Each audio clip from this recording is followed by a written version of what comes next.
시청자 여러분 안녕하십니까? 하루의 뉴스를 정리해드리는 YTN 뉴스나이트입니다. 여야의 줄다리기 끝에 겨우 열린 김행 여가부 장관 후보자 청문회, 또 동시에 열린 유인촌 문체부 장관 후보자 청문회. 모두 차분히 자격을 따져봐야 할 자리지만 오늘 국회에서는 고성과 욕설이 난무했습니다.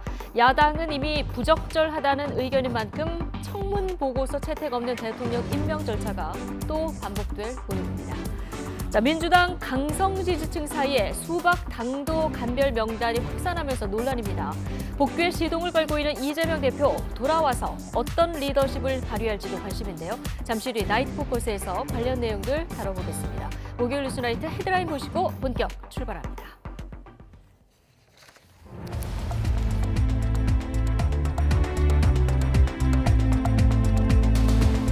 10월 5일 목요일 뉴스나이트 주요 뉴스입니다. 오늘 설악산이 처음으로 영하권으로 떨어지는 등 올가을 들어 가장 쌀쌀했습니다. 내일도 예년보다 낮은 기온을 보일 것으로 예상되고 있습니다. 유인촌 김행 후보자 인사청문회에서 여야가 적격성을 놓고 격돌을 했습니다. 내일은 이균용 대법원장 후보자 임명 동의안이 표결에 붙여집니다. 지난달 소비자 물가가 1년 전보다 3.7% 높아지면서 5개월 만에 가장 높은 상승률을 보였습니다. 정부는 이번 달부터 물가 상승률이 다시 둔화될 것으로 보고 있습니다. 추경호 부총리 겸 기획재정부 장관이 이번 달 종료 예정인 유류세나 연장을 적극 검토하겠다고 밝혔습니다. 국제유가 강세가 수그러들지 않은 상황에서 고유가에 따른 국민 부담을 고려한 것으로 보입니다. 일본이 후쿠시마 오염수 해양 방류를 재개했습니다. 우리 정부는 방류 데이터 모니터링을 진행하고 있다고 설명했습니다. 항저우 아시안게임에서 야구 대표팀이 일본을 꺾고 결승 진출을 위한 유리한 고지에 올랐습니다. 여자 핸드볼 대표팀은 결승전에서 일본에 패배, 3연패 달성에 실패했고 남자 양궁 대표팀도 단체전 결승전에서 인도에 져 2연패가 무산됐습니다. 김행 여성가족부 장관 후보자의 인사청문회에서 이른바 주식 파킹 의혹 등에 대한 야당의 집중 공세가 이어졌습니다. 김 후보자는 주식 파킹 의혹을 거듭 부인했고 부적절한 여성관 논란에 대해서는 가짜뉴스라면서 공세를 펴기도 했습니다. 신지원 기자의 보도입니다. 여당이 보이콧까지 고려했던 김행 여성가족부 장관 후보자의 인사청문회는 민주당의 유감 표명으로 정상 개최됐습니다. 그러나 시작부터 자료 제출 미비 등을 놓고 여야 간의 고성이 오가며 험악한 분위기가 연출됐습니다. 그럼 김미애 의원님 잠깐 짧게.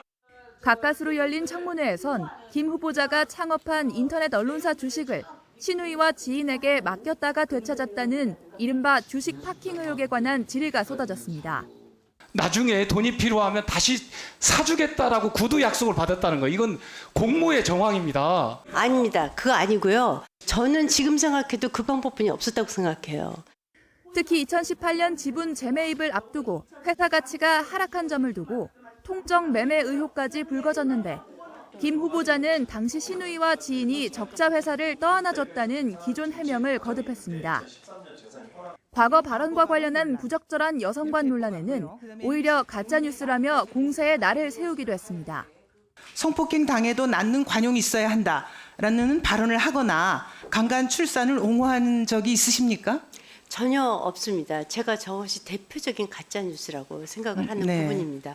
자신이 운영한 인터넷 언론사가 자극적인 기사를 쏟아냈다는 지적에는 대한민국 언론의 부끄러운 현실이라며 책임을 비켜갔고 저도 부끄럽고 이게 지금 현재 대한민국 언론의 현실이기도 합니다. 김건희 여사와의 친분설에 대해서는 몇 번 마주쳤을 뿐이라며 거듭 부인했습니다. YTN 신지원입니다.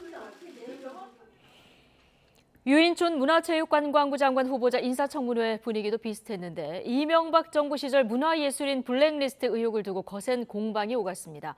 야당은 당시 문체부 장관을 지낸 유 후보자의 관여 여부를 따져 물었고 여당은 블랙리스트는 없었다는 후보자에게 해명 기회를 주면서 엄호했습니다. 나혜인 기자입니다. 야당은 이명박 정부 초대 문체부 장관을 지낸 유인촌 후보자가 정치적 성향에 따라 예술인들을 차별하지 않을지 우려했습니다. 당시 청와대나 국정원에서 작성됐다는 좌파 예술인 지원 배제 전략 문건들을 근거로 들었습니다. 국정원의 직원의 진술에 따르면 국정원에서 후보자에게 이 블랙리스트 문건을 직접 보고했다는 얘기거든요. 이 내용을 보시고도 블랙리스트가 없었다고 계속 부인하실 겁니까? 실제 문건 작성 전후 문체부 산하 기관장들이 줄줄이 쫓겨났다며 유 후보자의 책임을 추궁했습니다. 2019년 민관합동 진상조사단이 펴낸 블랙리스트 백서에도 기록된 사실이라며 무엇보다 현장 예술인들이 유 후보자 임명을 반대하고 있다고 쏘아붙였습니다. 블랙리스트 실행 혐의자 유인촌 문체부 장관 후보자가 가야 할 곳은 검찰이다라고까지 이야기하고 있습니다. 왜 같은 문화예술인이 후보자의 문체부 장관을 이토록 반대할까요? 유 후보자는 블랙리스트는 있지도 않았고 있어서도 안 된다는 기존 입장을 고수하며 잘못이 있었다면 이미 구속되고 처벌받았을 것이라고 반박했습니다. 문재인 정부의 적폐청산 기조 아래 이루어진 진상조사는 일방적 주장일 뿐이라고 일축했습니다. 백서의 내용을 들여다보면 소문이 이렇더라. 누구의 의견이 이런 식으로 얘기하더라. 다 이렇게 돼 있습니다. 분명히 말씀드리지만 이명박 정부의 블랙리스트라는 말도 없었고 국민의힘도 야당 의원들이 확인되지 않은 사실을 근거로 정치 공세를 하고 있다며 힘을 보탰습니다. 후보자께서는 누구보다도 문화예술 분야에서 열악한 창작 환경이나 소득 문제에 대해서 굉장히 고심하고 유 후보자를 비판하는 일부 예술인들에 대해선 정파성이 뚜렷해 대표성을 가질 수 없다고 깎아내렸습니다. 이분들은 아마 윤석열 대통령에 대해서 계속 반대를 하는 그런 사람들이 아닌가 싶습니다. 프레임 씌우기, 블랙리스트 이런 것들은 저는 지양해야 된다고 생각합니다. 이 밖에도 유 후보자 청문회에선 아들 재산 증여와 과거 막말 논란 등도 도마 위에 올랐습니다. 여당은 유 후보자가 12년 만에 다시 문체부 수장을 맡을 만한 적임자라고 호평했지만 야당은 MB정부 시즌2 퇴행 인사라는 입장이라 청문보고서 채택까지는 상당한 진통이 예상됩니다. YTN 나인입니다. 윤석열 대통령이 신원식 국방부 장관 후보자에 대한 인사청문 경과보고서 재송부를 국회에 요청했습니다. 대통령실은 윤 대통령이 오늘 오전 신원식 후보자에 대한 인사청문 경과보고서 재송부 요청안을 제가했다고 밝혔습니다. 재송부 시한은 내일까지 이틀로 국회가 재송부 요청에 응하지 않으면 대통령은 국회 인사청문 보고서 채택 없이 장관 후보자를 임명할 수 있습니다. 사법부 수장 공백이 이어지는 가운데 국회는 내일 본회의를 열어 이균용 대법원장 후보자 임명 동의안을 표결에 붙입니다. 다수당인 더불어민주당이 사실상 부결 기류라 통과가 쉽지 않아 보이는데 무기명 투표가 변수가 될 수 있다는 전망도 나옵니다. 권남기 기자가 전해드립니다. 이균용 후보자에게 대법원장 자격이 있는지를 놓고 줄다리기를 이어가던 여야가 내일 임명동의 여부를 결론짓습니다. 지난 8월 22일 윤석열 대통령이 이 후보자를 지명한 지 45일 만입니다.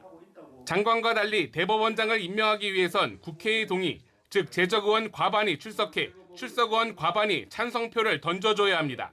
단독 과반 의석을 확보한 제1야당의 의중이 절대적이란 얘긴데 민주당은 내일 본회의 직전 당론으로 찬반을 정할지 결정하기로 했습니다. 하지만 전반적인 기류는 사실상 반대로 기운 모습입니다. 앞서 인사청문 특위 소속 야당 의원들은 이 후보자와 가족의 재산 형성 과정 등을 지적하며 부결을 호소했고 당 지도부에서도 부적격 인물이란 말이 나왔기 때문입니다. 대법원장 임명 동의가 부결된다면 이는 오롯이 부적격 인사를 추천하고 인사 검증에 실패한 윤석열 대통령의 책임입니다. 일단 부결 가능성이 커 보이지만 변수는 무기명으로 투표가 이뤄진다는 점입니다.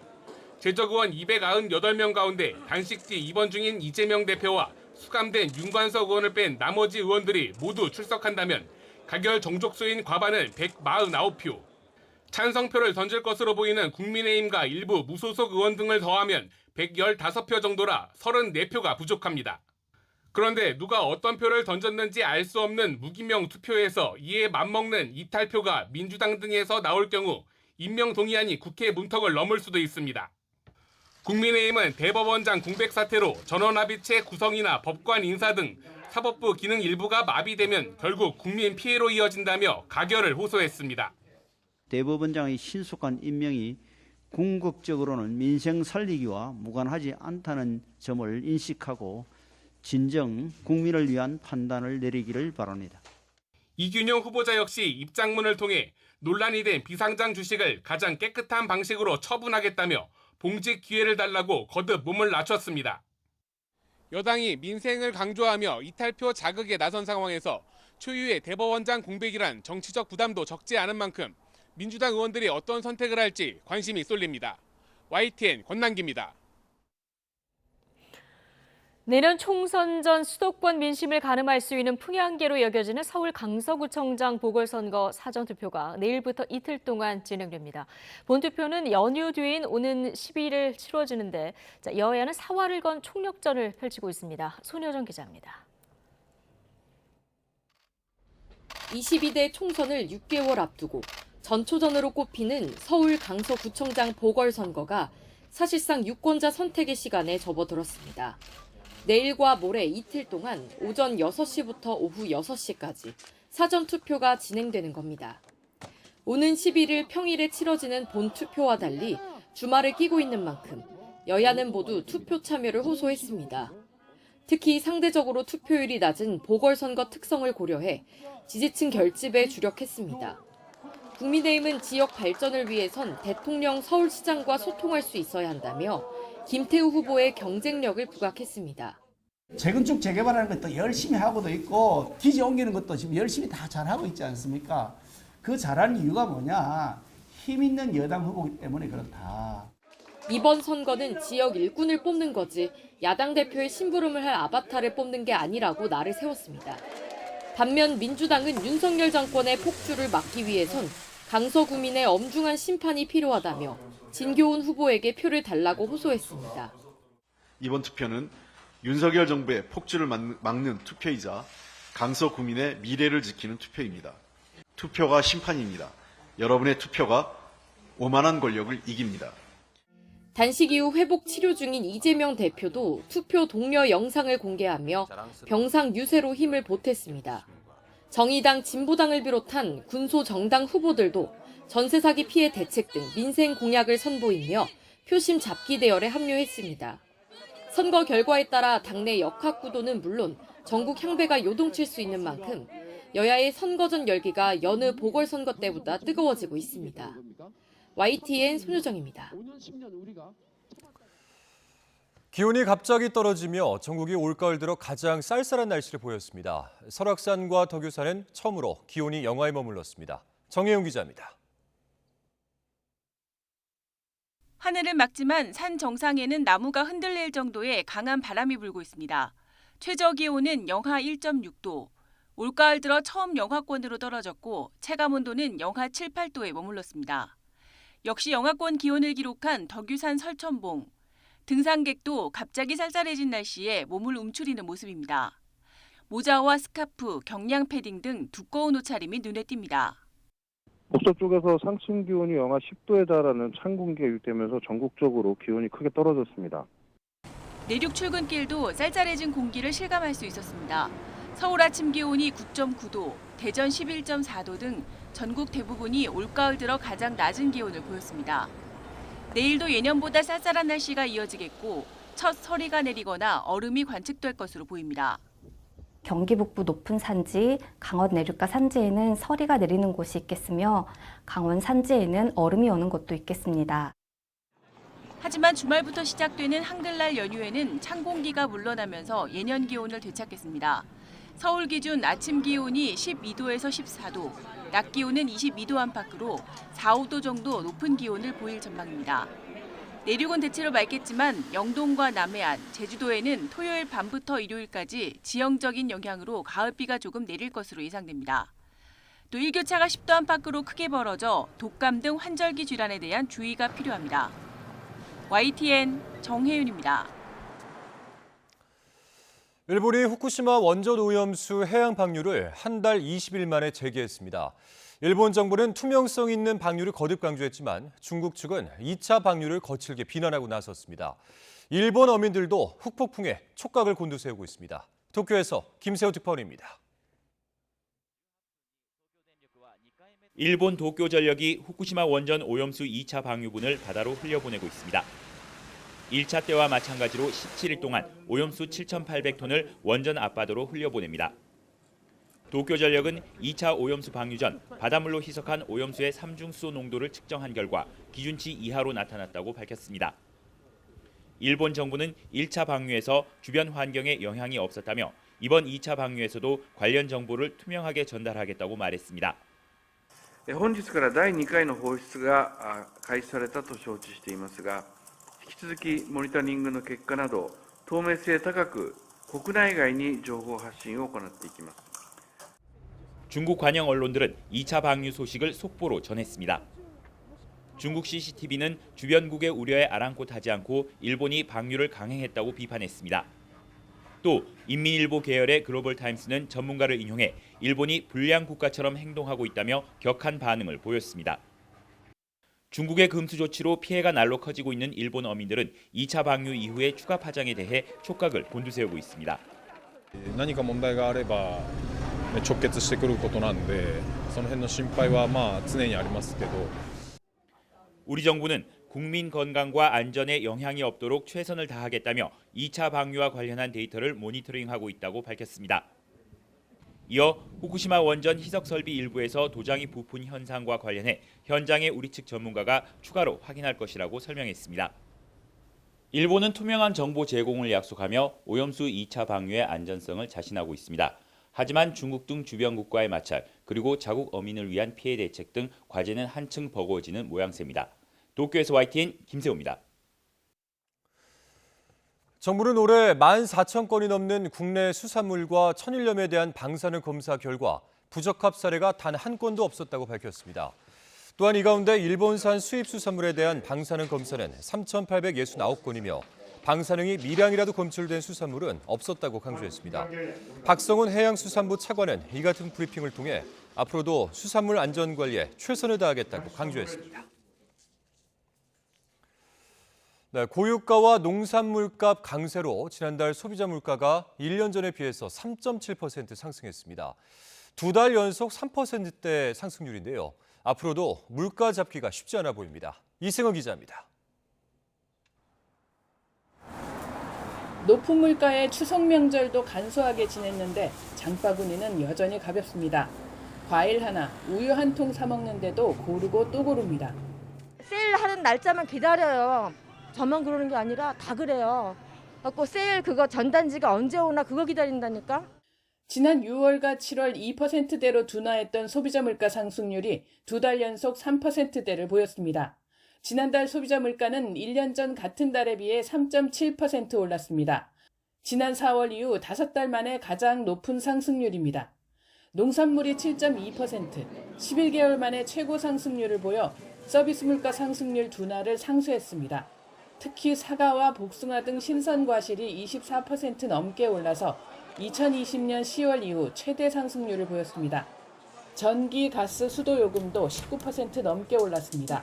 지난달 물가 상승엔 무엇보다 국제 유가가 가장 큰 요인으로 작용했습니다.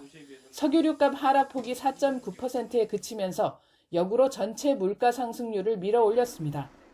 총 물가 지수가 오른 것이 0.31이니까 거의 석유류 전부 오른 것들이 그대로 반영돼서 이제 총 지수가 이제 3.4에서 3.7로 올라갔다고 보시면 될 것 같습니다. 정부는 계절적 요인이 적어지는 이번 달부터 물가 상승률이 다시 둔화할 것으로 전망합니다. 한국은행도 물가가 연말에는 3% 내외 수준을 보일 것으로 내다봤습니다. 김장 재료 수급 안정 대책을 마련하여 배추, 무, 할인 지원, 정부 공급 확대 등을 통해 서민 김장 부담을 덜어드리고 동절기 난방비 대책을 이달 중 선제적으로 마련하겠습니다. 하지만 기름값에 이어 우유 제품과 맥주 등 먹거리 물가에 전철과 지하철 등 공공요금 인상도 줄을 잇고 있어서 물가 관리가 쉽지 않을 전망입니다. YTN 이승은입니다. 추경호 부총리 겸 기획재정부 장관은 이번 달 말에 종료 예정인 유류세 인하를 오는 12월까지 연장하는 조치를 적극 검토하겠다고 밝혔습니다. 추경호 부총리는 기자간담회에서 현재 국제유가 강세가 수그러들지 않으면 유류세 인하 조치를 추가로 2개월 정도 연장하는 방안을 적극 검토하겠다고 말했습니다.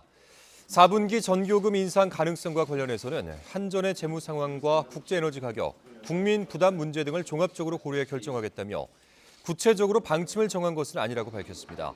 그러면서 민생 부담 문제가 정책 고려 사항 중에 우선적인 과제라고 덧붙였습니다. 양평 고속도로 종점부를 강상면으로 하는 대안이 기존 원안보다 비용 대비 편익이 더 높다는 분석 결과가 나왔습니다. 분석 주체와 기간을 두고 객관성 논란이 제기되자 국토교통부는 제3의 전문가 검증도 받을 수 있다고 밝혔습니다. 윤혜리 기자입니다. 국토교통부가 김건희 여사 일가 특혜 의혹으로 백지화했던 양평고속도로 사업 원안과 대안 노선의 비용 대비 편익, BC값 분석 결과를 공개했습니다. 1일 넘으면 사업성이 있다고 판단하는데 원안과 대안 모두 이 기준치를 만족하진 못했습니다. 국토부가 공개한 자료를 보면 대안 노선이 사업비는 600억 원 증가하지만 하루 교통량이 6,000대 더 늘어 BC값은 원안보다 0.1 더 높았습니다. 다만 대안 노선의 경우 길이가 2km 늘어나고 설치해야 하는 교량이 11개, 터널이 3개 더 늘어나는 것으로 분석됐습니다. 대안 노선이 원안보다 비용은 3.6% 더 늘지만 편익이 17.3% 증가해 BC값이 더 우수하다는 게 국토부의 설명입니다. 하지만 이번에 비교 대상이 된 원안은 기존 예비 타당성 조사를 통과한 노선과 달리 시점 구간을 대안 노선과 똑같이 변경했다는 차이가 있습니다. 이에 대해 국토부와 용역업체는 기존 예타한 노선대로라면 주변 아파트나 상가 철거 보상비에만 6천억 원이 들어 추진이 어렵다고 설명했습니다. 그 예타가 시점부가 이 서울시 내부 도로로 연결이 돼 있습니다. 근데 이제 그 부분이 저희가 그 서울시하고 송파구하고 협의가 좀 안 되기 때문에 연결이 좀 힘든 상황이었고 그 연결이 힘든 상황에서 저희는 제일 순환선이랑 붙여야 되는 상황이었고요. 이번 결과는 국토부가 기존의 용역을 맺은 동해종합기술공사와 경동엔지니어링이 맡아 2주 만에 내놓은 것입니다. 분석 주체와 기간을 두고 객관성과 타당성이 떨어진다는 지적이 나올 수밖에 없습니다. 이에 대해 국토부는 타당성 조사 과정에서 기초자료가 이미 상당히 분석돼 있었다며 제3의 전문가 검증을 국회에 요청하겠다고 밝혔습니다. 국토부는 모든 논란이 해소되면 사업을 다시 추진할 수 있다는 입장을 다시 강조했습니다. 다음 주 국토교통위원회 국정감사에서 또다시 쟁점이 될 것으로 보입니다. YTN 윤혜리입니다.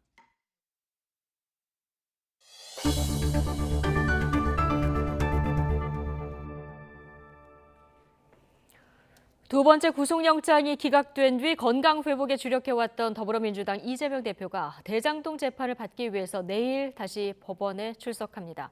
이 대표 신병 확보 실패로 보강수사에 집중하는 검찰은 조만간 기소 여부 등 사건 처리 방향을 결론 낼 방침입니다. 김철희 기자의 보도입니다. 지난달 검찰이 청구한 구속영장이 기각된 뒤 건강 회복에 전념해온 민주당 이재명 대표가 열흘 만에 다시 법원을 찾습니다. 대장동 미래 신도시 특혜 의혹과 성남FC 관련 혐의를 다투는 첫 공판에 출석하기 위해서입니다. 지난 3월 기소 후 공판 준비 절차에만 반년 가까이 걸렸고 지난달에야 첫 정식 공판이 잡혔지만 이 대표가 단식에 나서면서 한 차례 재판이 미뤄졌습니다. 지난 4일에도 이 대표 측은 건강 문제를 호소하며 거듭 연기를 신청했지만 이번엔 재판부가 받아들이지 않았습니다. 본격화하는 대장동 재판은 이재명 대표의 사법 리스크 핵심으로 꼽힙니다. 성남시장 시절 대장동 개발 과정에서 민간업자에게 특혜를 몰아줘 성남도시개발공사에 4,895억 원의 손해를 끼쳤다는 게 골자입니다. 또 직무상 비밀을 민간업자에게 흘려 부당이득을 챙기게 하거나 성남FC 구단주로 두산건설과 차병원 등 업체 내구시 부정 청탁을 들어주고 후원금 133억여 원을 챙긴 혐의도 받고 있습니다. 구치소에서 풀려난 이후 첫 공개 일정에 나서는 만큼 이 대표가 어떤 메시지를 내놓을지에도 관심이 쏠립니다.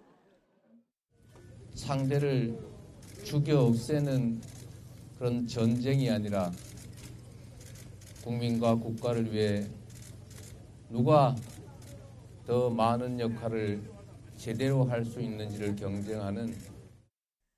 이런 가운데 검찰은 백현동 의혹과 위증교사, 쌍방울 대북 송금 사건 보강 수사에 집중하며 기소 시기 등을 저울질하고 있습니다.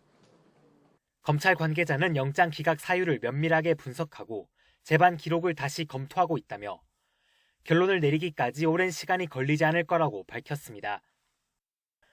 사실상 이 대표의 구속영장 재청구는 어려워졌다는 전망에 무게가 실리면서 사건 기소 순서 등을 고민하는 것으로 보입니다. 특히 혐의가 소명됐다는 위증 교사와 백현동 사건부터 재판에 넘기고 대북 송금 사건은 수원지검으로 돌려보낼지 아니면 모든 사건을 한꺼번에 불구속 기소할지를 두고 신중한 검토를 이어가고 있습니다.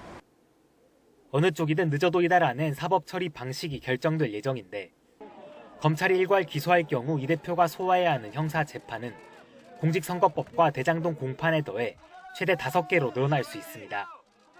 YTN 김철입니다. 감사원이 수사 의뢰한 문재인 정부 시절 통계 조작 의혹 사건과 관련해서 검찰이 본격적인 강제 수사에 돌입했습니다. 통계청을 비롯해 한국부동산원, 국토교통부, 기획재정부 등을 한꺼번에 압수수색하면서 전방위적인 수사를 예고했습니다. 양동훈 기자입니다. 모니터와 프린터 등 각종 장비가 사무실로 들어갑니다.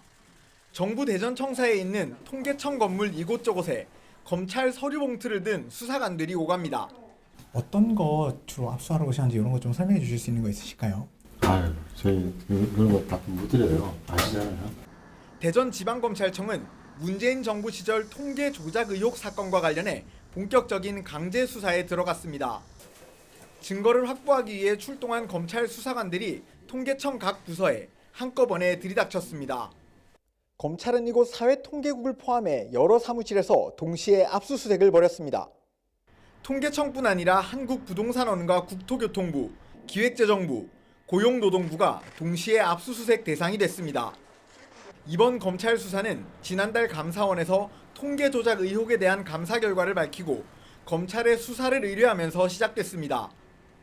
문재인 정부 시절 청와대에서 부동산이나 소득, 분배 통계 등을 실제보다 좋게 보이도록 조작한 정황이 확인됐다는 게 당시 감사원 발표 내용이었습니다.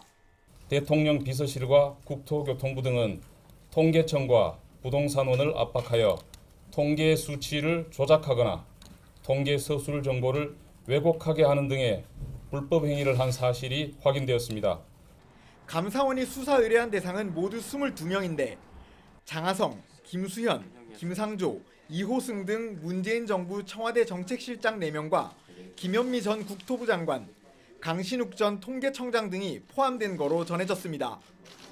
감사원에서는 범죄 혐의가 있다고 의심되는 7명에 대해서도 검찰에 자료를 보냈다고 밝혔기 때문에 수사 대상은 최소 29명에 달합니다.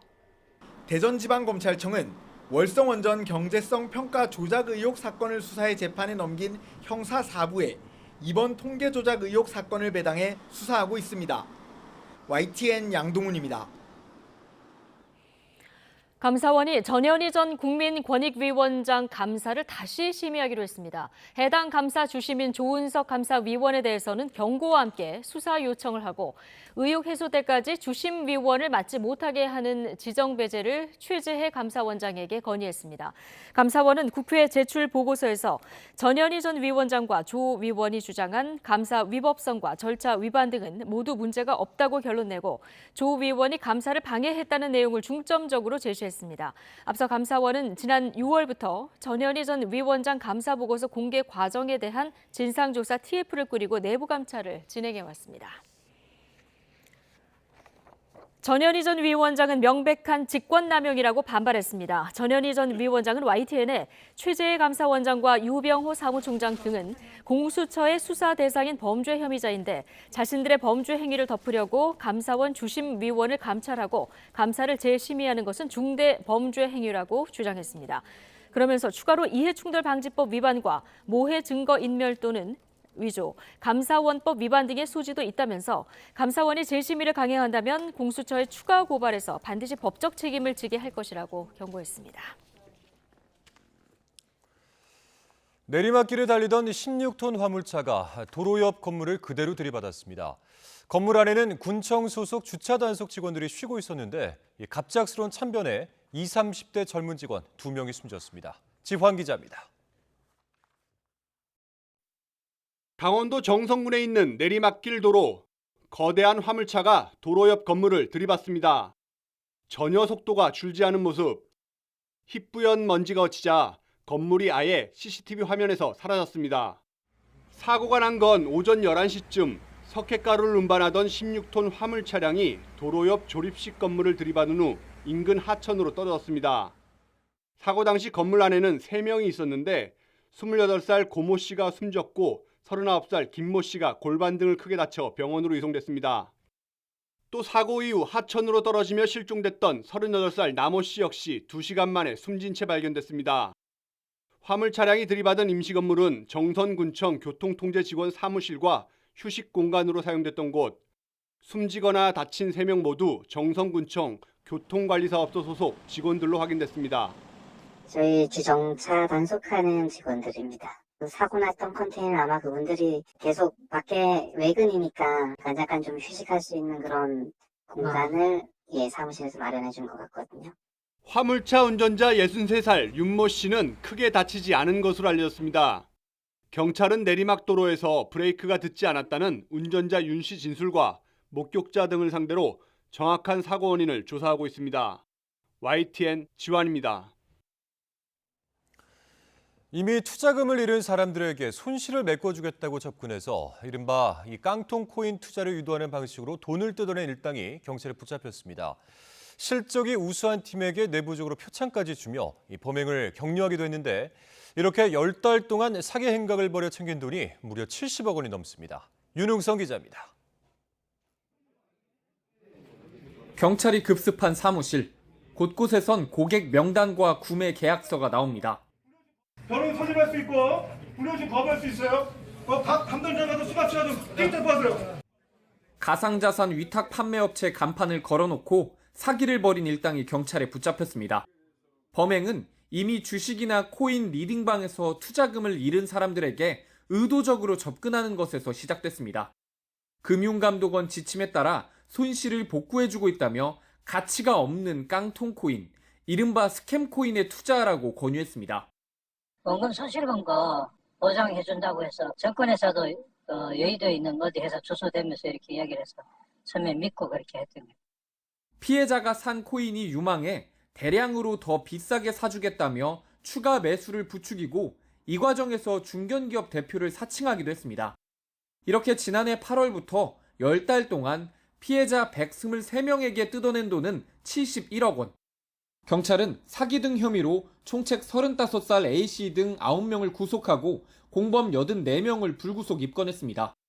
특히 A씨 등은 윗선에 하루 단위로 실적을 보고하게 하고 성과가 우수하면 내부적으로 표창장도 준 것으로 조사됐습니다. 그래서 경찰은 이들이 조직으로서 체계를 갖췄다고 판단하고 범죄단체 조직죄도 적용했습니다. 금융감독원이나 증권회사에서 주식이나 코인으로 투자하여 손실을 입은 피해금에 대해서는 보상을 해주지 않습니다. 이런 전화 받으시면 경찰에 신고해 주시면 됩니다. 경찰은 범죄 수익 가운데 현금과 주택 등 7억 5천만 원을 기소 전 몰수 추징보전으로 동결 조치했습니다. YTN 윤웅성입니다. 현직 경찰관이 추락해 숨진 아파트에서 집단 마약 투약이 벌어졌다는 의혹과 관련해 모임을 주도한 이들이 재판에 넘겨졌습니다.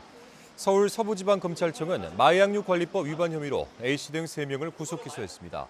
A씨는 변사자에게 케타민을 판매한 혐의를 받고 또 다른 2명은 20여 명의 모임 참석자들에게 투약 장소와 마약류를 제공한 혐의를 받습니다. 앞서 지난 8월 27일 서울 용산구에 있는 아파트에서 현직 경찰관이 추락해 숨졌고 이후 수사를 통해 20여 명의 참석자가 집단 마약 투약을 했다는 의혹이 불거졌습니다.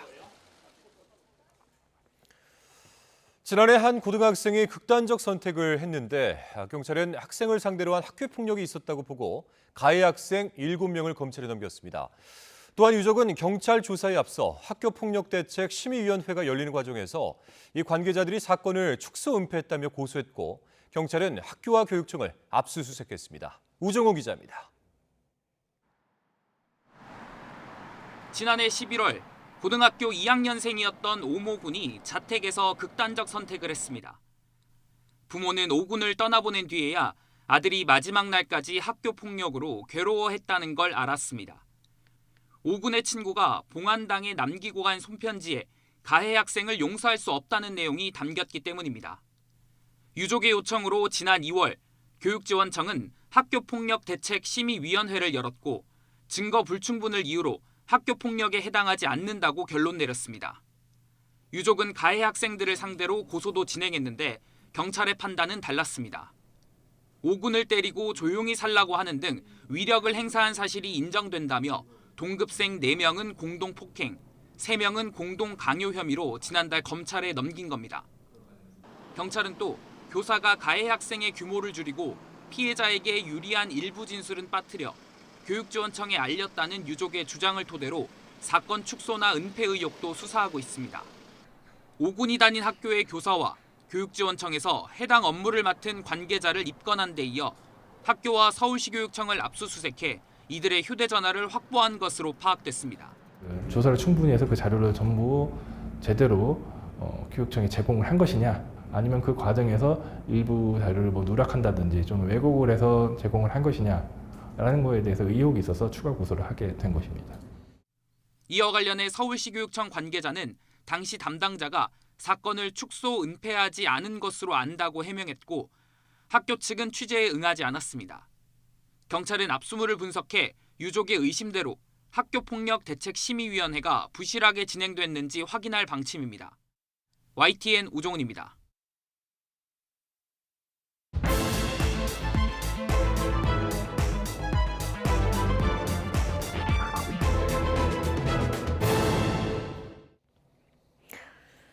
네, 정치권 관심 뉴스들 진단해보는 나이트 포커스. 오늘은 김근식 전 국민의힘 비전전략실장 그리고 김준일 뉴스톱 수석 에디터 두 분과 함께하겠습니다. 어서 오십시오. 안녕하세요. 안녕하십니까. 자, 우여곡절 끝에 김행 여가부 장관 후보자 인사청문회가 오늘 열렸습니다. 따져볼 쟁점도 많았는데요. 여야 의원들 막말과 고성을 주고받으면서 날선 공방전을 벌였습니다. 한 대목 잠시 보고 오시겠습니다.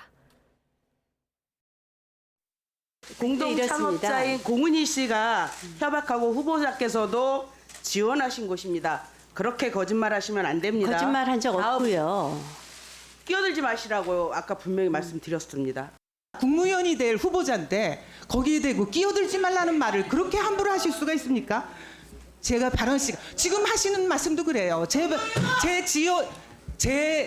의사진행 발언 시간입니다. 끼어들지 마세요. 예의를 지키세요. 기본적으로 예의를 지켜요. 어디다 대고 한마디로 이름을 부르면서. 제가 그 언론과 정당과 정치권에서 거의 40년을 활동을 했는데 제가 어떻게 여사가 저를 픽업을 해서 이 자리에 갖다 놨다고.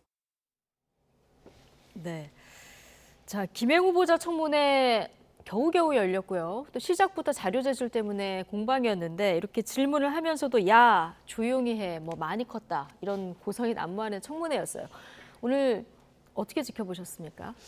그 우여곡절 끝에 이제 어쨌든 여야가 합의해서 청문회가 열리긴 했는데요. 저도 지켜보면서 인사청문회 제도 자체를 조금 개선할 필요가 있지 않나. 네. 과거에 문재인 정부 때도 사실은 이 인사청문회를 형식적으로 했습니다만 결국 여야가 합의로 인사청문 보고서를 채택하지 못한 경우가 열몇 차례 있었던 걸 제가 알고 있고, 그래서 또 문재인 대통령이 다 그 청문 보고서 채택 없이 또 결재를 해서 임명을 했고요. 지금도 윤석열 정부에서도 지금 그런 똑같은 일이 벌어지고 있는 겁니다. 그래서 인사청문회라는 것은 국회를 통해서 국민들이 궁금해하는 부분과 국민들이 봤을 때 그 후보자가 국무위원으로서 역할을 잘할 수 있는지 자질과 능력을 검증하는 제도인데, 지금 여야 간의 이 인사청문회가 변질돼서 서로 상대방의 정파에 따라서 근거 없는 그 비난과 질책 또는 의혹 부풀리기나 아니면 근거 없는 굉장히 또 과도한 편들기 이런 걸 등들 통해 가지고 사실은 인사청문회가 별로 이제는 실효성이 없는 제도가 돼버린 것 같아요. 네. 저는 그런 면에서 본다면 우리가 좀 미국 그 제도를 좀 본받더라도 개인 의혹이나 개인과 관련된 여러 가지 도덕성 여부나 재산이나 뭐 가족관계 이런 부분들은 따로 인사청문회가 아닌 비공개된 어떤 그 절차를 통해 가지고 검증을 샅샅이 하고 공개적인 청문회 과정에서는 정책과 자질과 능력에 관한 것들 그리고 장관 후보자의 비전과 정책 노선에 관한 것들 이런 것들 좀 생산적으로 좀 구분해서 하는 이런 좀 제도적 개선이 필요하지 않나 저도 생각을 해보고 이제는 인사청문회 하는 것들이 국민들이 별 관심이 없습니다.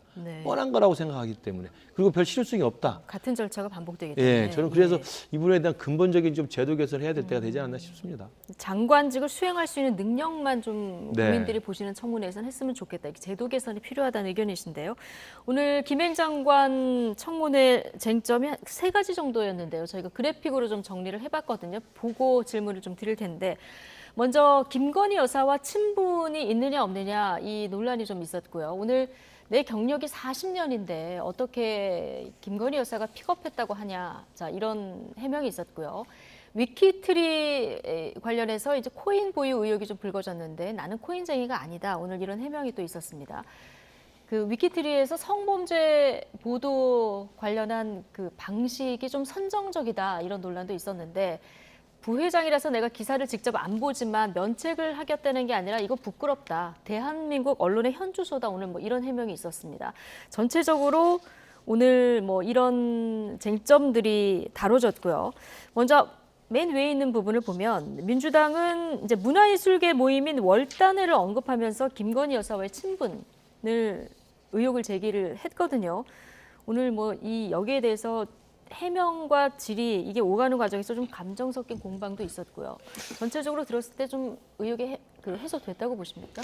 일단 뭐 김건희 여사 친분과 관련해서는 저게 내가 40년이어서 뭐 친분이 있네 없네 하고는 아무 관련이 없거든요. 그러니까 40년이든 10년이든 친분이 있으면 있는 거고 없으면 없는 거지. 저게 해명이라고 저는 생각하지 않습니다. 다만 이제 뭐 저거에 대해서는 이제 확인하기가 어려운 부분이죠. 네. 근데 여러 가지로 이제 뭐 지금까지 언론 보도된 데에 따르면은 그런 김건희 여사와의 가까운 부분이 있고 또 하나는 이제 그 20년 지기 뭐 이런 얘기들이 나왔을 때 본인이 전혀 모른다라고 얘기를 했다가 바로 막 이런저런 사진들 나오니까 그냥 단순히 참석한 거다라고 해서 그러니까 쉽게 얘기를 하면은 거짓말 논란이 너무 컸어요. 그러니까 본인이 좀 자초했다. 그냥 원래 알던 뭐 문화예술에 관심이 있어서 알던 그런 행사에서 만난 사이였다 정도 얘기를 하면 되는데 뭐 본 적도 없다 막 이런 식으로 거짓말을 좀 이제 함으로 인해서 본인이 좀 이런 김건희 여사 픽업이다라는 거를 자초했다라는 뭐 느낌이 좀 들고요. 네.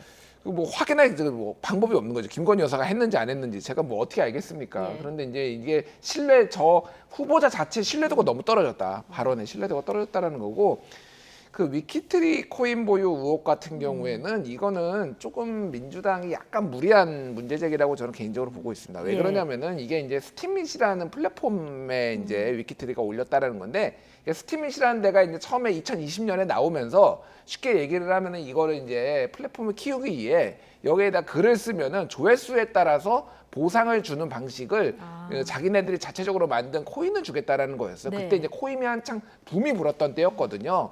그러니까 그거를 이제 개인도 그걸 보상을 받을 수가 있고 이런 위키트리 같은 회사도 이제 거기 일부 들어간 거예요. 그러니까 근데 거기에서 이제 어뷰징이라고 하죠. 조회수를 올리기 위해 자극적인 기사들을 상당히 많이 올렸다라고 이제 알려져 있습니다. 왜냐하면은 그게 보상 체계니까 클릭수에 따라서 이제 주는 거니까. 그래서 이거를 이제 뭐 코인쟁이냐 아니냐 이런 걸로 좀 볼 거는 아닌 것 같아요. 왜 그러냐면은 그러니까 코인 자체를 뭐 죄악시할 필요는 없거든요. 그러니까 그때 당시에 또 코인에 대해서 많은 관심들이 있었고 이거를 일종의 새로운 플랫폼이 나오고 그거에 대한 보상 체계로 코인이 나왔던 거니까 코인쟁이냐 아니냐 그런 거보다는 위키트리가 쉽게 얘기를 하면은 물불 안 가리고 돈 되는 거라면 다 달려들었다. 쉽게 얘기를 하면은 저널리즘 논리에 있어서는 딱히 이제 할 말이 없는 그런 언론사다라는 거를 좀 방증하는 거 아닌가 그렇게 말하는 게 맞을 것 같고요. 그게 이제 세 번째 얘기했던 성범죄 보도 방식 관련 이 얘기잖아요. 오늘 용혜인 의원이 여기에 대해서 굉장히 날카롭게 질문을 하던데요. 그러니까 이제 이게 위키트리에서 쉽게 얘기를 하면은 뭐 미투라든지 이런 성범죄와 관련해서 이거를 뭐 몹쓸짓, 파렴짓한 짓 그리고 이거를 이제 클릭을 유도하기 위해서 자극적인 썸네일을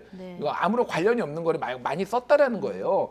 근데 오늘 후보자 김행 후보자의 답변이 더 저는 황당했습니다. 이게 대한민국 언론의 부끄러운 현실이다.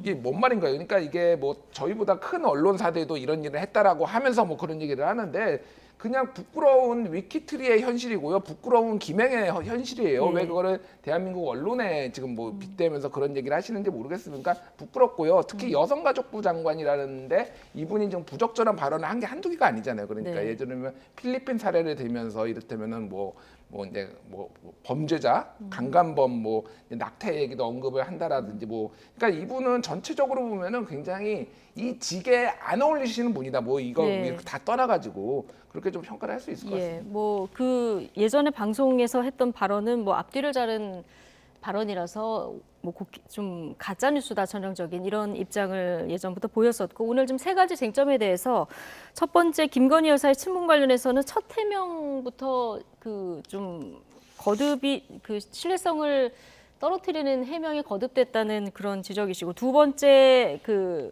위키트리를 통해서 가상화폐 수익을 얻었냐 이건 좀 민주당의 무리한 질문이었다 이런 얘기시고요.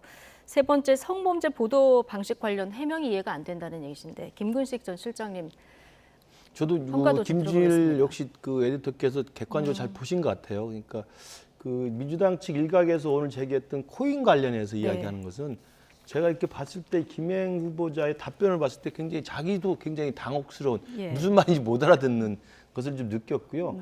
애초에 물어보시더라고요. 그렇죠. 뒤에 그럼요. 무슨 말인지 못 알아듣는 것이었어요. 그래서 오히려 그 부분을 집중적으로 민주당이 좀 의혹을 제기하고 좀 파헤치려면 이미 언론에 제기된 것처럼 그 주식 파킹 의혹 있지 않습니까? 백지 신탁을 해야 되는데 백지 신탁을 하지 않았다는 건데 물론 불법인지 아닌지 논란이 있습니다만 그리고 그걸 다시 되사는 과정에서의 어떤 의혹들은 조금 더 설명이 좀 필요한 부분이 있어서 저는 그 부분이 많이 부각이 될 줄 알았는데 오히려 저 코인 이야기가 나와서 조금 저도 황당했고요. 좀 타겟을 잘못 잡았다는 생각이 들고 그다음에 세 번째 그 의혹인 이른바 위키트리라고 하는 본인 그 소유의 회사 언론이 이 성범죄 관련해서 좀 선정적으로 편집을 했지 않았냐라는 그 용해인 의원의 지적은 저도 사실은 뼈아프게 봐야 되는 대목이라고 생각합니다. 왜냐하면 지금 이 김행 후보자가 다른 부처가 아니라 여가부 장관 후보자잖아요. 그러니까 여가부라고 하는 본래 역할과 업무를 생각해 보면 여성 가족 평등을 또 중요시하는 업무 아니겠습니까? 청소년 문제를 포함해서 그렇다고 한다면 본인 소유의 오래된 그 오너십을 갖고 있는 그 회사에 그동안 뭐 지금은 그게 하고 있는지 아닌지 모르겠습니다. 그리고 과거에 실제로 그런 어떤 편집을 하는데 김행 후보자가 직접 관여는 안 했겠죠. 그러나 자신이 어떤 소유하고 있는 회사의 전반적인 여성 문제, 성 문제에 대한 편집이 그렇게 선정적으로 했다고 하는 것은 여가부 장관 후보자로서는 뼈아프게 들어야 될 대목이고 앞으로라도 장관 후보자라서 그 부분에 대해서 특히 여성 감수성, 성인지 감수성에서 어떻게 하겠다는 이야기를 좀 깨닫게 되는 그런 계기가 됐으면 하는 바람입니다. 여당 내에서도 이런 의견들이 있습니까? 그렇죠. 아무래도 여가부 장관 후보자인데 위키트리의 과거 내용은 그건 부인할 수 없는 사실 아닙니까? 본인이 했는지 안 했는지는 우리가 모릅니다만은 그렇기 때문에 그건 좀 총체적인 도의적 책임을 지고 그분에 대한 설명과 또 사과를 할 필요도 있지 않나. 그리고 앞으로는 여가부 장관으로서 나는 이런 관점과 이런 방향으로 여가부를 이끌어 가겠다. 이런 식의 좀 생산적인 정책적 방향에 대한 검증이 필요하다고 저는 봐요. 오늘 해명에 대해서 뭔가 오늘 발언에 대해서 사과는 좀 필요하다 이런 의견도 좀 오늘 행한 건 모르겠고요. 그 용해인 의원이 지적한 위키트리의 성범죄 관련 보도가 지나치게 여성가족부 장관 후보자로서는 좀 해명할 부분이 있지 않았겠느냐 이런 말씀입니다. 알겠습니다. 어쨌든 분위기를 봐서는 야당이 청문 보고서 채택해 줄 리는 만무하고요. 그러면 윤석열 대통령이 뭐 재송부 한번 하고 또 임명하고 이런 절차가 또 반복될 거란 그런 전망은 뭐 누구나 갖고 있는 이런 전망인데 오늘 유인촌 문체부 장관 후보자 청문회 분위기도 좀 비슷했습니다. 예상대로 이명박 정부 시절 문화예술인 블랙리스트 의혹이 쟁점이 됐는데요. 주요 장면 보고 오시겠습니다.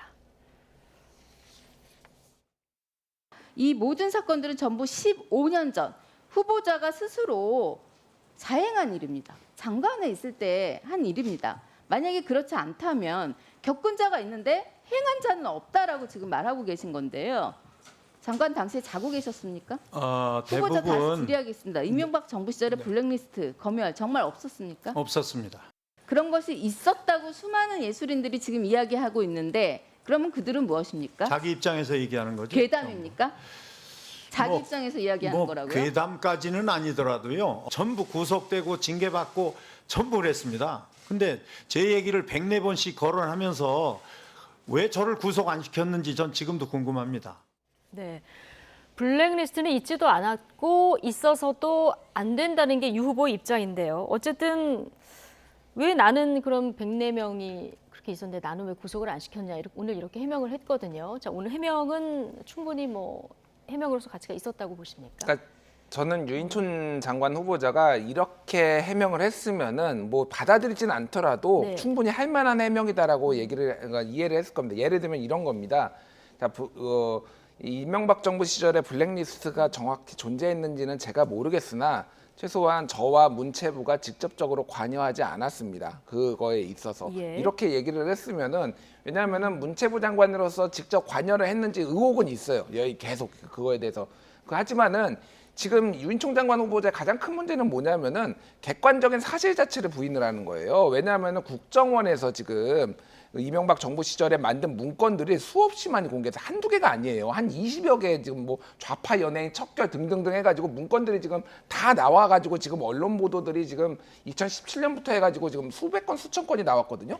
근데 이게 블랙리스트가 본인이 없었다라고 해버리면 안 되는 거죠. 이건 거짓말이에요. 그러니까 쉽게 얘기를 하면 본인 모르면 모른다고 하면 됩니다. 그게 사실인지 아닌지 제가 확인을 못했다라고 했는데 저렇게 엄청나게 많은 언론 보도들이 나왔는데 예를 들면은 오늘 아침자 경향신문 보도를 보면은 2017년에 서울중앙지검이 이제 그 조사를 했을 때 예술과 종북 세력의 반정부 정치활동 무력화 이거 국정원이 만들어가지고 이거를 지금 유인촌 문체부한테 보낸 것으로 추정되는 지금 그 뭐 타이틀이 있다라는 거 아니에요. 예. 그러니까 본인이 이거를 모른다고 하는 거하고 이거를 그 블랙리스트가 없었다라고 얘기하는 거는 전혀 다른 거라는 거죠. 그러니까 어떻게 무슨 근거로 저렇게 말도 안 되는 자신감을 가지고 지금 말씀하시는지 잘 모르겠습니다. 예. 자, 국정원 문건 등이 존재하는 만큼 이게 뭐 없었다 이렇게 얘기하기보다는 뭐 몰랐다든가 아니면 직접적으로 관여하지 않았다 이 정도 해명이 적절하지 않았겠느냐 이런 의견이신데요. 그 해명이나 오늘 저 해명이나 저는 큰 차이는 없어 보입니다. 그러니까 그 백서에 100 몇 번이 내 이름이 거론되는데 왜 그러면 그때 문재인 정부 때 국정농단 적폐 수사했을 때 탈탈 털어서 수많은 사람이 이른바 문체부 또는 문화체육계 인사 블랙리스트 사건으로 장관, 차관, 뭐 청와대 인사 수많은 사람이 구속되고 판결 받지 않았습니까? 그런데 왜 본인이 안 했느냐라고 반문하는 것이 저는 충분히 저는 납득이 간다고 생각합니다. 예. 그러니까 지금 말씀하신 것처럼 이명박 정부 초기에 문체부 장관이었잖아요. 그러면 그 전에 이제 10년 동안의 진보 정부 이후에 이제 10년 만에 보수 정부로 정권 교체가 된 겁니다. 그러니까 아마 뭐 국정원이고 어디고 뭐 이른바 문화예술계 인사에 대한 주류 비주류 사이에 균형을 맞춰야 되겠다는 그런 정책적 방향은 있을 수 있었겠죠. 그렇지 않겠습니까? 이제 그런 건데 그것을 블랙리스트라고 하는 직권 남용의 형사처벌을 받아야만 할 정도의 범죄 사실이 성립되는 정도의 문건이나 기획이나 실제로 그런 행위가 있었는지에 대해서는 확인할 방법이 없는 거예요. 근데 그게 확인된 건 박정희 정부 때 와서 이른바 국정농단 사건이 확산이 되면서 이게 지금 사실로 확인이 됐고 법적 처벌을 받은 거 아니겠습니까? 그러니까 나중에 그리고 나서 민관 합동으로 이제 백서를 만들다 보니까 여러 가지 진술하는 사람들 과정 속에서 박근혜 정부에서요. 예. 그렇죠. 그러니까 그 이명박 정부의 유인촌 장관 때도 그런 흐름이 있었다라고 증언하는 게 나온다는 거거든요. 그러니까 그런 의심을 가지고 민주당에서는 의혹을 제기할 수 있지만 유인촌 장관이 그랬으면 내가 구속이 왜 안 됐겠고 수사도 안 받지 않았느냐, 고소도 되지 않지 않았느냐라고 이야기하는 것이기 때문에 저는 반문하는 것으로서는 충분히 이해가 되고 그 김준일 에디터께서 말씀하신 것처럼 나는 모르겠으나 한번 살펴보겠다라고 정도로 했으면 좋겠습니다만 저는 그렇게 말하기도 힘든 게 벌써 15년 전 일 아닙니까? 그래서 저는 저 유인촌 장관에 대한 블랙리스트 의혹은 뭐 민주당으로서는 제기할 수 있는 뭐 자라보고 놀라운 것은 소뚜껑 보고 놀라기 때문에 할 수도 있습니다만 저는 유인촌 장관이 그렇게 했을 리 없고 앞으로는 그렇게 하지 않을 거라고 저는 믿고 싶습니다. 예.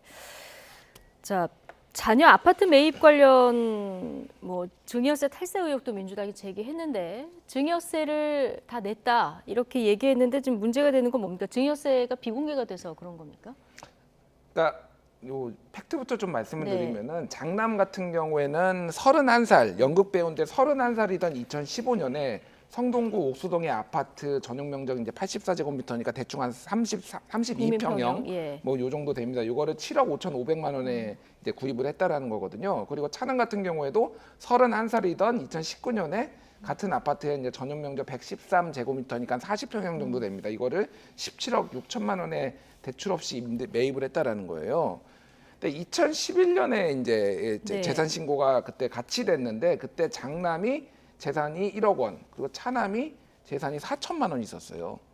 그러면 장남 같은 경우에는 4년 만에 이제 1억 원 있던 사람이 갑자기 7억 5,500만 원을 이제 만든 거잖아요. 그럼 이거는 이제 증여를 했다라는 거잖아요. 자, 이제 증여 세율을 말씀드릴게요. 제가 뭐 간단하게 말씀드리면 5억에서 10억이면은요 30%를 내야 되고요. 그리고 10억 이상에서 30억 이하면은 이제 40%를 내야 됩니다. 자, 그러면은 17억 원을 만약에 전체를 증여를 했다 그러면 증여세만 지금 7억 원 이상 내야 돼요. 그러니까 이게 상식적으로 그러니까 31세의 연극 배우가 대한민국 연극계가 얼마나 열악한지 수입이 없는지는 다 알 거고 그러면은 증여세를 얼마 냈냐라는 거죠. 그러니까 7억 원을 온전히 그러면 이제 장관 후보자가 지금 줬다라고 한다라면은 여기에서 증여세만 큰 아들한테 준 것만 한 3, 4억 원 내야 되는 거고요. 그리고 작은 아들한테는 무려 7억 원 정도 증여세를 냈느냐, 그거를 제대로 냈느냐. 이게 궁금하지 않습니까? 이 정도까지 그러니까 아들들한테 이렇게 큰 아파트들을 뭐 이렇게 주는 게 이게 그러니까 근데 이거는 뭐 공개하지 못하겠다라고 하면은 그냥 장관 후보자를 뭐 개인 정보나 이런 거를 떠나가지고 성실하게 소명 안 한다라는 거죠. 저는 진짜 궁금해요. 어떻게 그렇게 그 큰 아들 작은 아들들이 그렇게 큰 아파트를 수십억 원, 뭐 17억 원씩 주고 그렇게 살 수가 있는지. 네. 증여세는 후보자 본인이 내는 거니까 공개하면 안 되는 겁니까? 그래서 저도 그 부분은 좀 이제 뭐 좀 더 그 의혹을 제기하고 언론에서 취재를 하든지 파헤칠 필요는 있다고 봐요. 근데 유인천 장관 후보자 청문회는 아까 나왔던 김행 후보자 청문회는 굉장히 차분하게 점잖게 진행이 됐습니다. 여가부 후보자 청문회가 너무 시끄럽고 고성과 막말 오고 가가지고 그랬는데 점잖게 이야기 됐기 때문에 유인촌 장관 후보자 청문회도 1시간 정도 물론 상이 됐습니다. 욕설도 좀 오가기도 했고요. 그래서 저는 그 두 남성 아이 자녀에게 그 아파트 사줄 수 있죠. 왜냐하면 유인촌 장관 후보자 아시다시피 굉장히 큰 부자잖아요. 강남에 뭐 빌딩이 있는 것으로 알고 있습니다. 그래서 엄청난 부자이기 때문에 연극하는 자식들을 위해서 돈을 줄 수 있죠. 아파트 사줄 수 있어요. 근데 이제 증여세 문제인데 저는 저 부분은 또 공개를 안 하는 거 저도 좀 납득이 잘 안 가고 증여세를 냈다고 분명히 지금 서면 답변 자료에서 이야기를 밝히고 있습니다. 그럼 냈다고 한다면 낸 금액과 일시를 정확히 날짜를 좀 적시해서 밝혀주면 될 것 같고 또 그것도 본인이 아니라고 한다면 저는 그 국세청이 이런 데 자료를 통해서 확인할 수 있지 않을까 싶은데 저는 쉽게 해명이 될 거라고 생각합니다. 일부러 거짓말했을 거라고 생각하지 않습니다. 왜냐하면 저게 우리나라가 얼마나 투명한 나라인데 증여세를 안 내놓고 냈다고 감히 서면으로 답변을 그렇게 하겠습니까?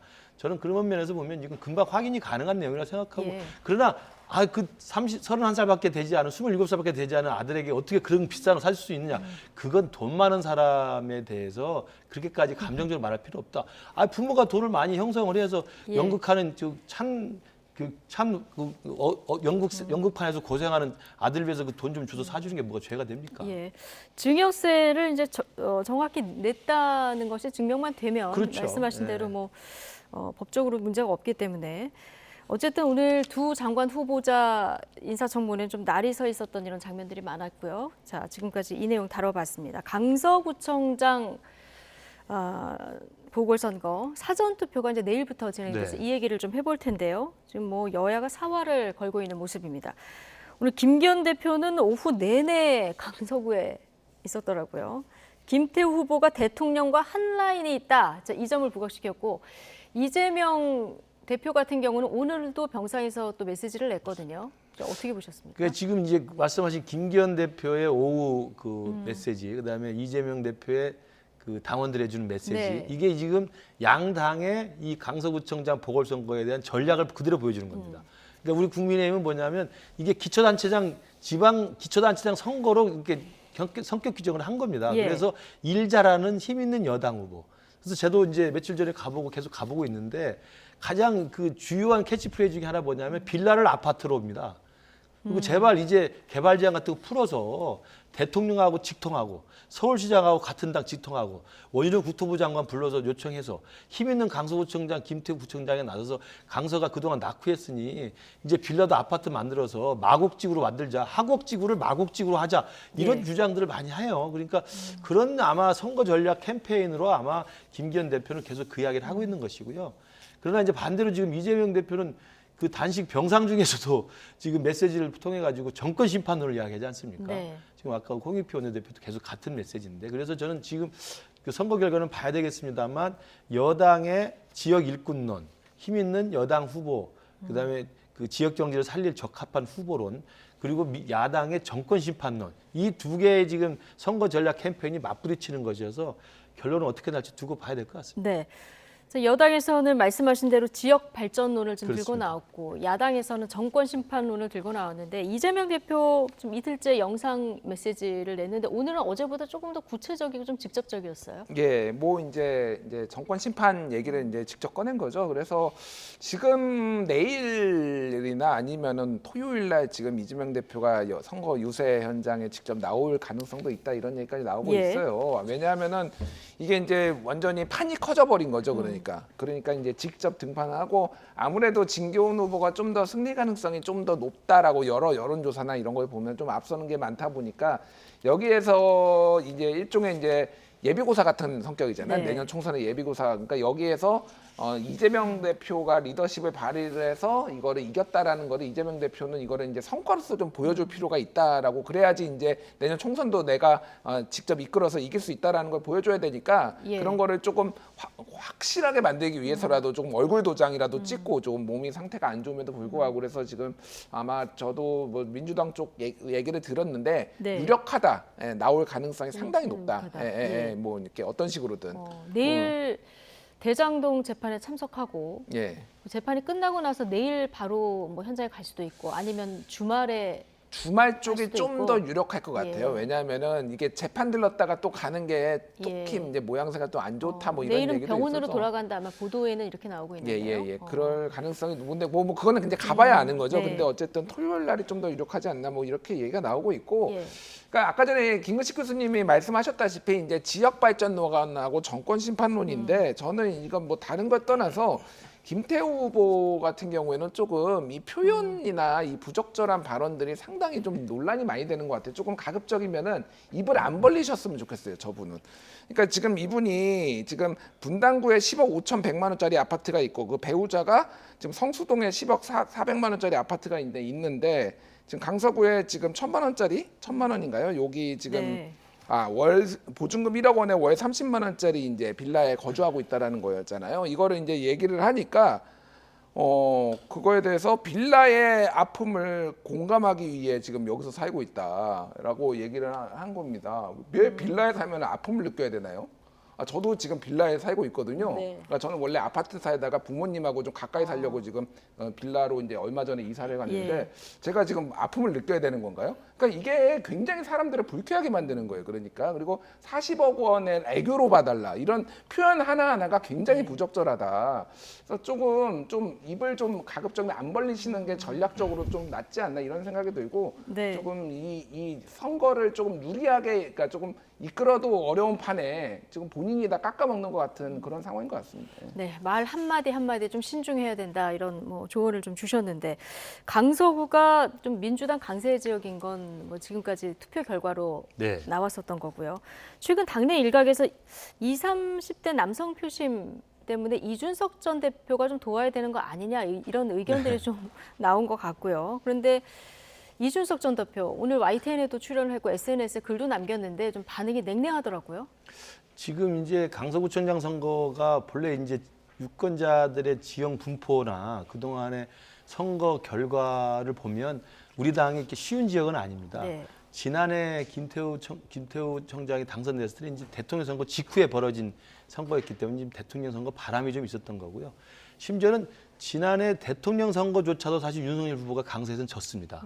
그런 상황인데도 불구하고 네. 그렇기 때문에 녹록한 지역은 아닌데 저는 그렇기 때문에 뭐 예전에 홍준표 시장이 한 이야기 있습니다만 선거에는 지게짝대기라도 힘을 합치는 건데 그러면 이준석 대표 갖고 있는 2030 특히 남성들 네. 이대남에 대한 지지를 감안하면 좀 돌아다니면서 선거 운동을 해야 되지 않느냐라는 자연스러운 저는 이야기가 예. 나왔을 거라고 봐요. 그래서 윤상현 의원도 이야기를 했고 했는데 뭐 이준석 대표가 뭐 본인 스스로가 그건 택도 없는 이야기다라고 지금 거절을 한 상황이어서 저도 뭐 가서 하고 또 우리 시구원님들이나 당원들이나 핵심 당직자들 가서 일정표를 짜가지고 돌아가면서 갑니다. 그러면 이게 지금 사활이 걸린 싸움이기 때문에 다른 지역에 있는 우리 송파병에 있는 사람들 가서 도우는 상황이라고 보면 아니 이준석 대표는 제가 볼 때 직전에 당대표 아니었습니까? 그러면 가서 보이지 않게 누가 가서 저 집중유세에 가가지고 후보랑 같이 서 있는 게 찝찝하면 혼자 골목길 다니면서 하면 됩니다. 저도 우리 시구원들하고 조용히 시장 돌아다니면서 인사를 했어요. 모여서 있어봐야 그냥 전부 타지인들만 있는 겁니다. 차라리 시장이나 구석구석 그 노인정이나 돌아다니면서 인사하는 게 훨씬 더 효과적이고 진정성이 있어요. 그러면 이준석 대표가 좀 싫어하는 이유가 제가 보니까 이 김태우 후보자가 김태우 TV 콘텐츠에서 이준석 대표를 많이 비판을 했어요. 과거에. 그러다 보니까 아마 그게 빈정이 상해서 그런 모양인데 물론 그럴 수 있죠. 그러나 그것은 그것이고 정치라는 게 어제의 적이 오늘의 동지고 오늘의 동지가 내일의 적 되는 거 아닙니까? 당을 위해서라면 선당 후소라는 그런 기본적인 원칙을 생각한다면 그렇게 감정적으로 불편한 게 있다 하더라도 김태우 후보의 당선을 위하는 것이 우리 당을 위한 것이라 한다면 전직 당대표를 했던 이준석 대표로서는 좀 더 넓은 마음으로 저는 그 낮은 자세로 혼자 조용히라도 저 선거에 좀 도움을 주는 게 낫다 이렇게 생각을 합니다. 과거에 이런 섭섭한 마음을 뒤로하고 이준석 전 대표가 만약에 돕는다. 그럼 많은 도움이 됩니까? 그러니까 염치가 좀 있어야 됩니다. 솔직히 국민의힘 분들. 그러니까 이준석 양두구육 했다가 지금 징역이 아니라 징계입니다. 거의 징역형 느낌이에요. 그러니까 제가 왜 그러냐면 거의 징역형 느낌입니다. 그러니까 뭐 발언 좀 했다고 막 뭐 이제 당원권 정지 막 1년씩 매기고 그런 상황이고 멀쩡하게 수행하던 당대표 좀 끌어내린 거잖아요. 이거에 대해서 그 누구도 사과도 없습니다. 이렇게 완전히 만신창이를 만들어 놓고 좀 급하니까 이제 손을 벌리는 게 이게 말이 됩니까? 그러니까 윤상현 의원도 본인이 가서 하시면 돼요. 왜 이준석은 이제 끌어줘? 뭐 이준석 대표가 할 수도 있고 안 할 수도 있는데 본인이 가서 하십시오. 본인부터. 왜 본인은 뭐 하시는지 안 하시는지 모르겠는데 언론 보도를 제가 못 봐가지고 이분이 하시는지를 그러니까 엉뚱한 사람 좀 끌어들이지 마시고. 김근식 교수님이 원론적으로 맞죠. 뭐 당의 이제 화합을 위해서 그러는데 김태우 후보가 그 김태우 TV에서 제기한 게 쉽게 얘기하면 이준석 하버드 안 나왔다예요. 음모론적인 얘기입니다. 그러니까 이게 깜도 안 되는 얘기를 하는 거예요. 그러니까 이게 하버드 안 나왔다가 이제 극우 유튜버들이 얼마나 이준석을 괴롭히고 지금 또 예전에 타진요 같은 짓을 한 거거든요. 그러니까 이게 좀 어느 정도라야지 이거를 좀 돕고 그러죠. 그러면 본인이 도와달라고 오던지요. 감정을 뒤로하기 어려운 문제다. 그리고 김태우 후보가 그럼 본인이 좀 도와달라고 하면은 이준석 대표가 생각이라도 해보던지 할 텐데 그게 아니라 옆에서 왜 안 돕냐 이렇게 막 때리듯이 하는 거는 이거는 저는 적절하지 않다고 봅니다. 자, 얼마 전에 윤석열 대통령 신당 창당설 이런 얘기가 정치판을 들썩이게 했었는데 오늘 한 유력 일간지에서도 신당 창당 시나리오가 또 거론이 됐어요. 이준석 전 대표 판단은 어땠는지 직접 듣고 오시겠습니다. 창당을 깃발을 들고 여기서 지지율이 올라가면은 잔류 국민의힘에 있던 사람들이 쫓아와가지고 다시 합당해가지고 대신 헤게모니는 대통령이 가져가는 방식으로. 그 기획의 초기 단계로 가보면요. 당연히 영웅을 하나 만들어야 되죠. 누군가를 내려보내가지고 지금의 당과는 다른 지도자가 하나 서야 될 거 아니겠습니까? 저는 그래가지고 이제 사실은 이번에 영웅 하나 만들려고 했다가 실패했다 봅니다. 이재명 대표의 그 영장 기각 사태로 인해가지고 영웅도 탄생시켜야 되는 것이고 민주당도 구렁텅이로 몰아야 되는 것이고 이렇게 해야 지금 경제가 어렵고 이런 상황 속에서도 총선에 어떤 비벼볼 언덕이 생기는 건데 이게 막혀버리니까 굉장히 지금 뭘 해야 되지 이런 상황에 놓여 있는 것으로 저는 보입니다. 그러니까 이준석 전 대표 창당 가능성이 살아있기 때문에 이렇게 움직인다 이 얘기를 먼저 하고 그다음에 지금 방금 들으신 이 얘기를 풀어놓은 건데 그 신당 창당 기획의 초기 단계로 당연히 영웅을 하나 만들었어야 했는데 실패했다. 얼마 전에도 좀 비슷한 얘기를 했었는데요. 이건 뭐 한동훈 법무부 장관 지칭하는 겁니까? 뭐 그렇게 해석이 됩니다. 그렇게 해석이 되어 보이는데 저 이준석 대표의 주장이 영 저는 뭐 맞지 않다고 봅니다. 이준석 대표 요즘 보면 총기가 좀 많이 떨어졌어요. 그러니까 뭐 모르겠어. 아까 뭐 징역형 징계라고 이야기하는데 벌써 1년 넘게 지금 당원권 정지가 돼 있으니까 당내 사정을 잘 모를 거예요. 접촉하는 사람도 별로 없고 저하고도 연락이 잘 안 되니까. 그러니까 당내 사정도 모르고 용산의 분위기, 당에서 어떤 이야기들이 어떻게 지금 고민이 되고 있는지 잘 모르고 당 바깥에서 그야말로 제3자 입장에서 평론가적으로 이야기를 하는 거라고 생각을 하고요. 왜냐하면 저 이야기가 좀 말이 안 되는 게 밖에 나가서 윤석열 대통령 중심으로 창당을 해서 거기에 국민의힘의 잔류원들을 흡수해서 단숨에 장악한다. 이 시나리오는요. 윤석열 당시 검찰총장이 검찰총장직을 사퇴하고 정치를 처음 입문했을 때 나왔던 시나리오입니다.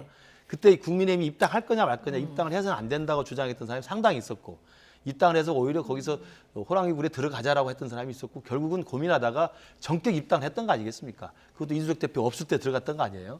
그렇기 때문에 처음에 정치 입문에서 대선 후보로 뛸 거냐 말 거냐를 고민했을 때 밖에서 창당을 해서 국민의힘을 완전히 끌어들여서 그냥 장악해버리자라고 했던 시나리오가 한번 있었던 것이지 지금은 국민의힘 후보가 돼서 국민의힘 후보 대통령이 됐고 국민의힘 당 대표까지를 사실상 지금 윤석열 대통령과 호흡을 같이 하는 혼연일체된 당 대표 시스템으로 만들어놨지 않습니까? 거기에 뭐하러 밖에 또 만듭니까?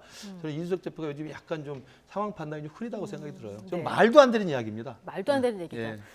김준일 수석 에디터는 이준석 전 대표 연락을 좀 하십니까?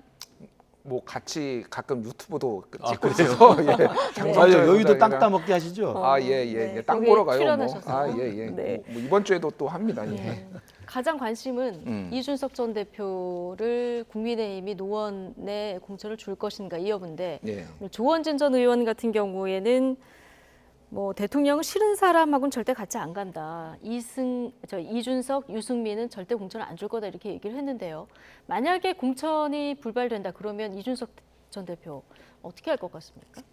뭐 그러니까 이준석 대표도 이래저래 모든 뭐 가능성 시나리오를 놓고 어떻게 내가 움직여야 되겠다 뭐 이렇게 이제 뭐 계획 같은 거를 세워놓고 뭐 예를 들면 그래서 툭툭 한번 찔러본 게 대구에서 가장 뭐 못된 사람 그때 뭐 누구랑 무소속으로 붙을 수도 있다 뭐 이런 얘기도 했잖아요. 그러니까 사실은 이게 일종의 매드맨 전략 같은 거거든요. 나는 무슨 짓을 할지도 모른다. 나 건드리지 마라. 뭐 이런 식의 이제 약간 경고성 메시지인 것 같습니다. 그래서 이게 지금 아직 뭐 어떻게 할지를 잘 모르겠어요. 그러니까 이게 왜냐하면은 국민의힘에서 공천을 주겠다, 안 주겠다, 뭐 이게 윤곽이 드러난 게 아니잖아요. 하지만은 이준석 대표가 그런 부분에 있어서 염두에는 두고 있다 정도로 이제 보시면 될 것 같고 조원진 우리 공화당 대표가 요즘 굉장히 논평이 날카로우세요, 이분이.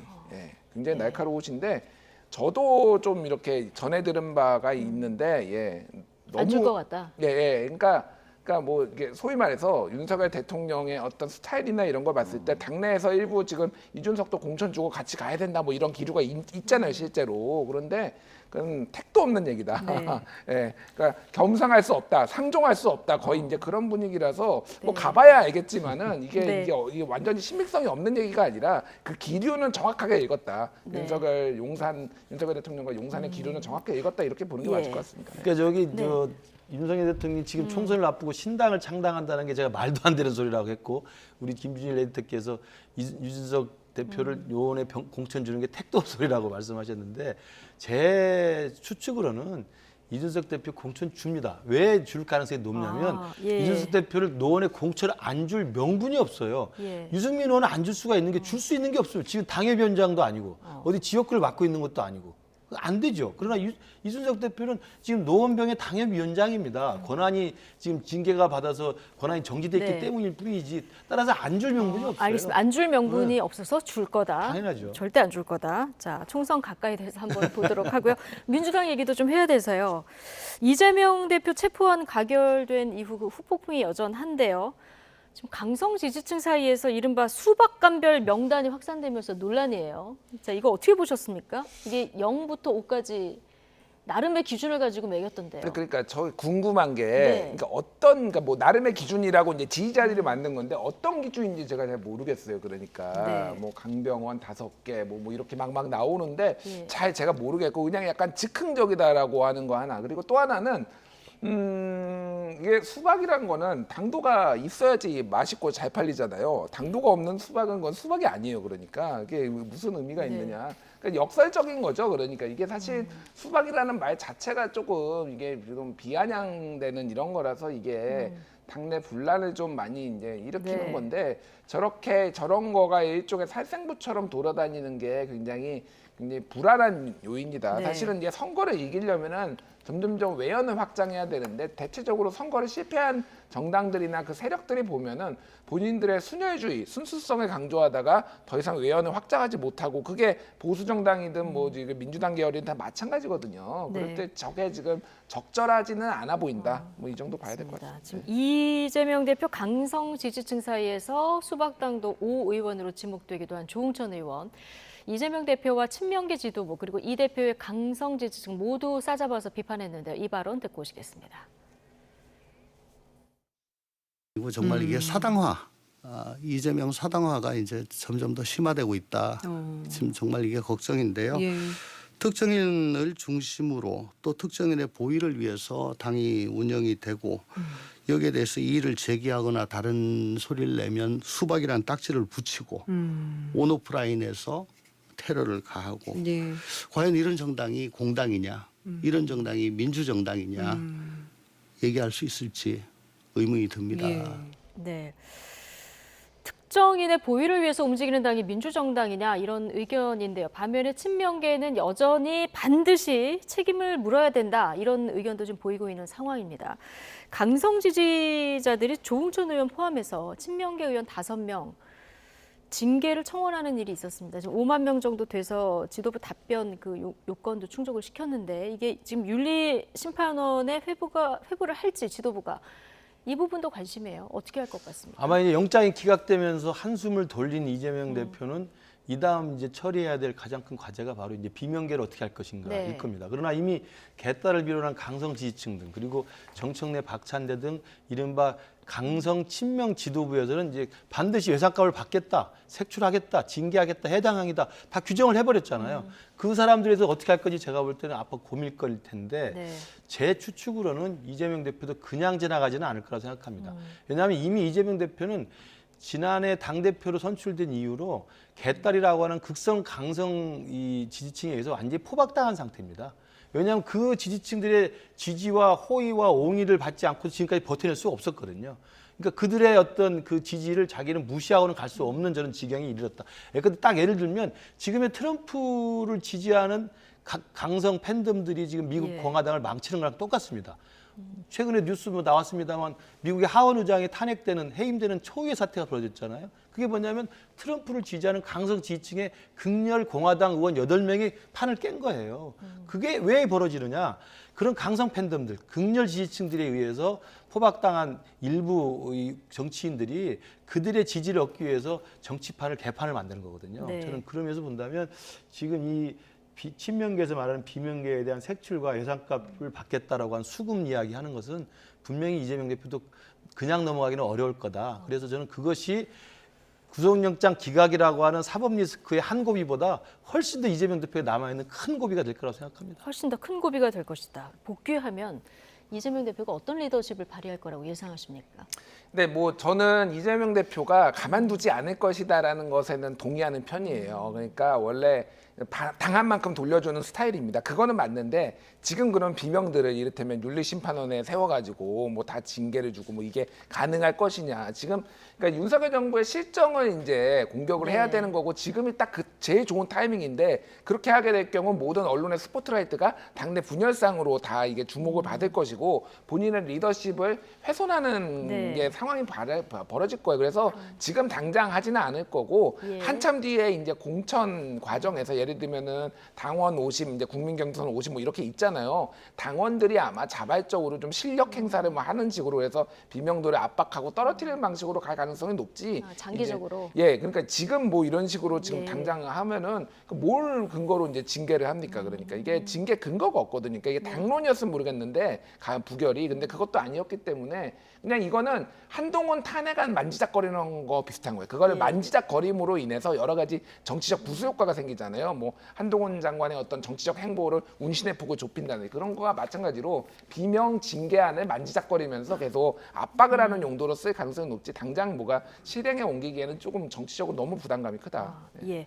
일단 내일 대장동 위례 관련한 첫 재판에 나오는데 이때 첫 메시지를 어떻게 낼지 그리고 또 이제 강서구청장 보궐선거 현장에도 등판할 예정이시라 그때도 어떤 메시지를 낼지 좀 주목해 봐야 되겠습니다. 김근식 전 국민의힘 비전전략실장, 김준일 뉴스톱 수석 에디터 오늘 두 분과 함께했습니다. 고맙습니다.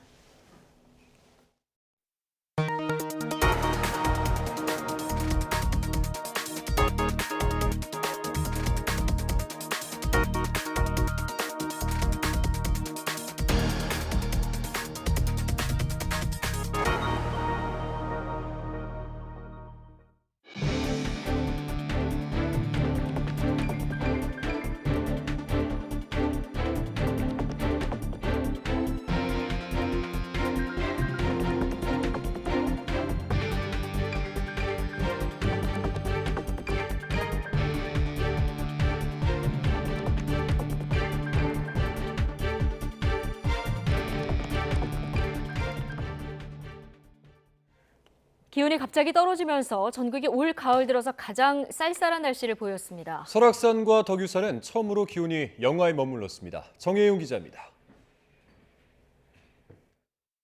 하늘은 맑지만 산 정상에는 나무가 흔들릴 정도의 강한 바람이 불고 있습니다. 최저 기온은 영하 1.6도. 올가을 들어 처음 영하권으로 떨어졌고 체감온도는 영하 7, 8도에 머물렀습니다. 역시 영하권 기온을 기록한 덕유산 설천봉. 등산객도 갑자기 쌀쌀해진 날씨에 몸을 움츠리는 모습입니다.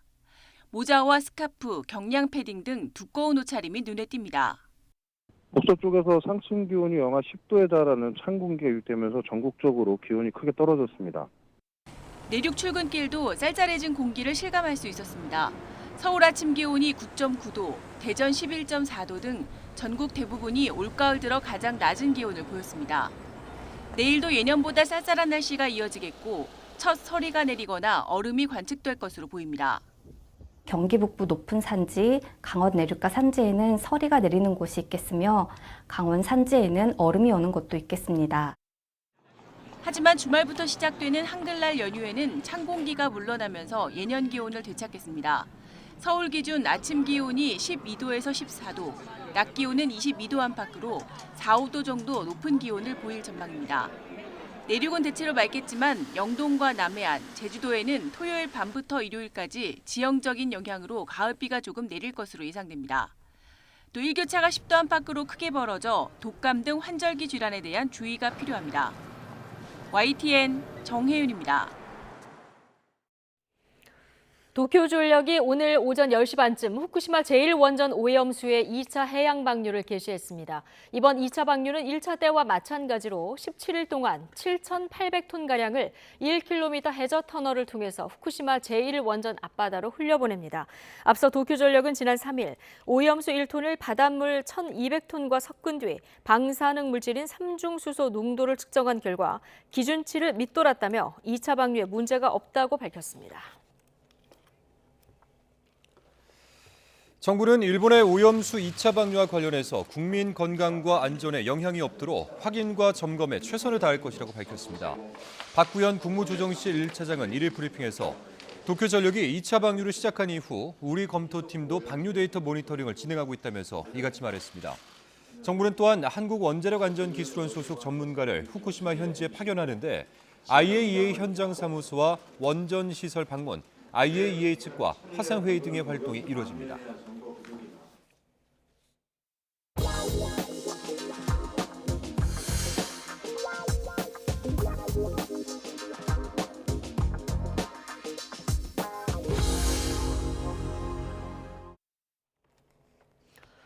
고유가와 농산물값 강세로 지난달 소비자 물가가 1년 전에 비해서 3.7% 상승했습니다. 2달 연속 3%대 상승률인데요. 앞으로도 물가 잡기가 쉽지 않아 보입니다. 이승은 기자입니다. 높은 물가에 추석 명절도 간소하게 지냈는데 장바구니는 여전히 가볍습니다. 과일 하나, 우유 한 통 사 먹는데도 고르고 또 고릅니다. 세일하는 날짜만 기다려요. 저만 그러는 게 아니라 다 그래요. 그래서 세일 그거 전단지가 언제 오나 그거 기다린다니까. 지난 6월과 7월 2%대로 둔화했던 소비자 물가 상승률이 2달 연속 3%대를 보였습니다. 지난달 소비자 물가는 1년 전 같은 달에 비해 3.7% 올랐습니다. 지난 4월 이후 5달 만에 가장 높은 상승률입니다. 농산물이 7.2%, 11개월 만에 최고 상승률을 보여 서비스 물가 상승률 둔화를 상쇄했습니다. 특히 사과와 복숭아 등 신선 과실이 24% 넘게 올라서 2020년 10월 이후 최대 상승률을 보였습니다. 전기, 가스, 수도 요금도 19% 넘게 올랐습니다. 지난달 물가 상승엔 무엇보다 국제유가가 가장 큰 요인으로 작용했습니다. 석유류값 하락폭이 4.9%에 그치면서 역으로 전체 물가 상승률을 밀어 올렸습니다. 총 물가 지수가 오른 것이 0.31이니까 거의 석유류 전부 오른 것들이 그대로 반영돼서 이제 총 지수가 이제 3.4에서 3.7로 올라갔다고 보시면 될 것 같습니다. 정부는 계절적 요인이 적어지는 이번 달부터 물가 상승률이 다시 둔화할 것으로 전망합니다. 한국은행도 물가가 연말에는 3% 내외 수준을 보일 것으로 내다봤습니다. 김장 재료 수급 안정 대책을 마련하여 배추, 무 할인 지원, 정부 공급 확대 등을 통해 서민 김장 부담을 덜어드리고 동절기 난방비 대책을 이달 중 선제적으로 마련하겠습니다. 하지만 기름값에 이어 우유 제품과 맥주 등 먹거리 물가에 전철과 지하철 등 공공요금 인상도 줄을 잇고 있어서 물가 관리가 쉽지 않을 전망입니다. YTN 이승은입니다. 대구에서 60대 건설 노동자가 무너진 구조물에 깔려 숨졌습니다. 사고가 난 것은 공사비가 적어 중대재해처벌법 적용이 유예되는 곳인데요. 가장 취약한 현장이 정작 규제 사각지대에 있다는 지적이 나옵니다. 김근우 기자가 취재했습니다. 대구 달성군 구지면에 있는 상가 건설 현장입니다. 추석 연휴를 하루 앞둔 지난달 27일 이곳에서 대형 합판 자재가 무너지면서 60대 근로자 A씨가 깔려 숨졌습니다. 4톤이 넘는 자재였지만 강목 몇 개로 만든 지지대 위에 올려뒀다 사고가 난 겁니다. 현장에 갔다 와서 그 다음 날 새벽에 가서 보니까 걸어가도 엎어질 것 같더라고. 그만큼 위험한. 그렇게 위험한 줄 몰랐어요. 유가족들은 건설사 측이 비용을 아끼려고 안전수칙을 무시했다며 진상규명을 요구했습니다. 그래 봤는 데는 나 오번에 처음입니다. 이렇게 일 한 30년 해도. 전부 인재입니다. 인재사고. 너무 안일한 생각에. 이번 사고는 중대재해처벌법 적용을 내년 1월까지 유예하는 공사비 50억 원 미만 소규모 사업장에서 일어났습니다. A씨처럼 소규모 사업장에서 산업재해로 숨진 근로자는 올해만 262명으로 전체 산재 사망자의 절반이 넘습니다.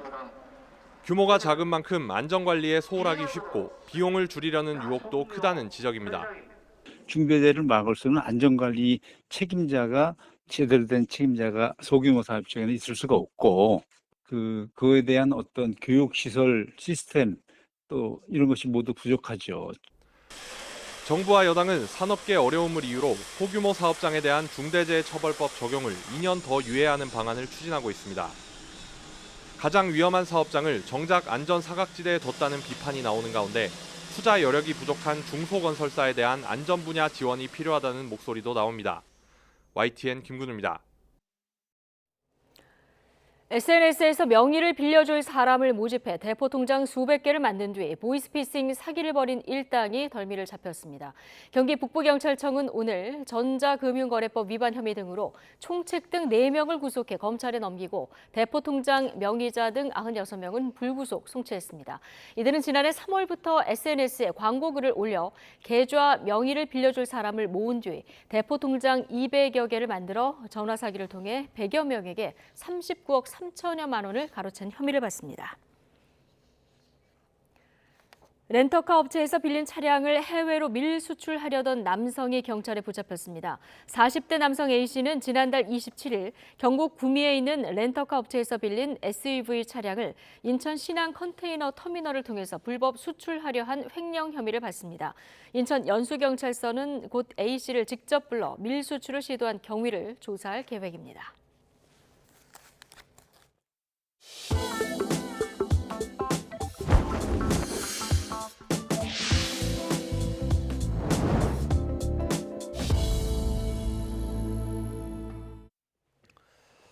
내리막길을 달리던 16톤 화물차가 도로 옆 건물을 그대로 들이받았습니다. 건물 안에는 군청 소속 주차 단속 직원들이 쉬고 있었는데 갑작스런 참변에 20, 30대 젊은 직원 2명이 숨졌습니다. 지환 기자입니다. 강원도 정선군에 있는 내리막길 도로. 거대한 화물차가 도로 옆 건물을 들이받습니다. 전혀 속도가 줄지 않은 모습. 희뿌연 먼지가 걷히자 건물이 아예 CCTV 화면에서 사라졌습니다. 사고가 난 건 오전 11시쯤 석회가루를 운반하던 16톤 화물 차량이 도로 옆 조립식 건물을 들이받은 후 인근 하천으로 떨어졌습니다. 사고 당시 건물 안에는 3명이 있었는데 28살 고모 씨가 숨졌고 39살 김모 씨가 골반 등을 크게 다쳐 병원으로 이송됐습니다. 또 사고 이후 하천으로 떨어지며 실종됐던 38살 남모 씨 역시 2시간 만에 숨진 채 발견됐습니다. 화물 차량이 들이받은 임시 건물은 정선군청 교통통제 직원 사무실과 휴식 공간으로 사용됐던 곳.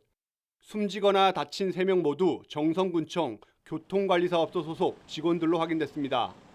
저희 주정차 단속하는 직원들입니다. 사고 났던 컨테이너 아마 그분들이 계속 밖에 외근이니까 잠깐 좀 휴식할 수 있는 그런 공간을 사무실에서 마련해 준 것 같거든요. 화물차 운전자 63살 윤모 씨는 크게 다치지 않은 것으로 알려졌습니다. 경찰은 내리막도로에서 브레이크가 듣지 않았다는 운전자 윤 씨 진술과 목격자 등을 상대로 정확한 사고 원인을 조사하고 있습니다. YTN 지환입니다. 악성 민원에 시달리다 숨진 대전 초등교사 유족이 학부모들과 당시 교장 교감을 고소했습니다. 유족과 대전 교사노조, 초등교사노조는 오늘 대전경찰청 앞에서 기자회견을 연 뒤 고소장을 제출했습니다. 유족 측 법률 대리인은 대전시 교육청에서 수사 의뢰한 2명을 포함해 악성 민원을 제기한 8명의 학부모를 특정해 공무집행 방해와 사자 명예훼손 등 혐의로 당시 관리자들은 직무유기 등의 혐의로 고소한다고 설명했습니다.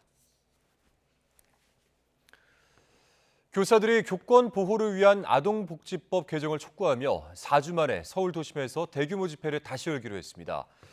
전국 교사 일동은 오늘 14일 국회 앞에서 유치원과 초등학교, 중학교와 특수학교 교원이 참여하는 공교육 정상화 입법 촉구 집회를 재개한다고 밝혔습니다. 교사에 대한 아동학대 고소를 남발하지 못하도록 아동복지법과 아동학대 처벌법 개정안을 국회에서 조속히 통과시켜야 한다는 취지입니다.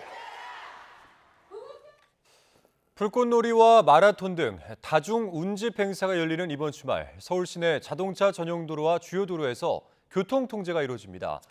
서울경찰청은 서울 세계 불꽃축제가 열리는 모레 마포대교 남단과 63빌딩을 잇는 여의동로를 오후 2시부터 밤 11시까지 전면 통제합니다. 또한 이튿날인 오는 8일에는 아침 8시부터 오전 11시까지 서울시청 광장에서 출발하는 서울 달리기 대회가 열려 도심권 주요 도로가 한시적으로 통제됩니다. 경찰은 시민 불편을 최소화하기 위해서 교통경찰 등 경력 1,400여 명을 배치하고 교통안내 표지판 등을 설치해 차량 우회 등을 안내할 방침입니다. 한덕수 국무총리는 이번 주말 열리는 불꽃축제에 100만 명이 넘는 인파가 몰릴 것으로 보인다며 철저한 안전관리를 당부했습니다. 한 총리는 돌발 상황과 안전사고 발생에 대비해 비상연락체계를 빈틈없이 구축하고 입출구를 분산하는 등 인파 관리에 힘쓰라고 강조했습니다. 부산국제영화제에서 올해의 아시아 영화인상을 수상한 주윤발 배우가 한국 영화의 경쟁력은 창작의 자유에 있다 이렇게 강조했습니다. 데뷔 50주년을 맞은 영원한 큰형님 주윤발 배우는 영화가 없으면 자신도 없다며 영화를 향한 깊은 애정을 표현했습니다. 홍상희 기자입니다. 영원한 큰형님 주윤발 배우의 기자회견은 시중일관 사람 좋은 웃음과 유쾌함으로 가득 찼습니다. 먼저 지난 7월 국내에 퍼졌던 위독설 루머에 대해 말문을 열었습니다. 唔係唔舒服啊，譬如我死咗添。呢啲係每一日嘅新聞嚟嘅，你明嘛？咁所以你唔使理佢嘅。 마라톤으로 건강을 유지하고 있다며 다음 달 홍콩에서 하프 마라톤에 도전하고 부산에서도 10km를 뛸 예정이라고 말했습니다.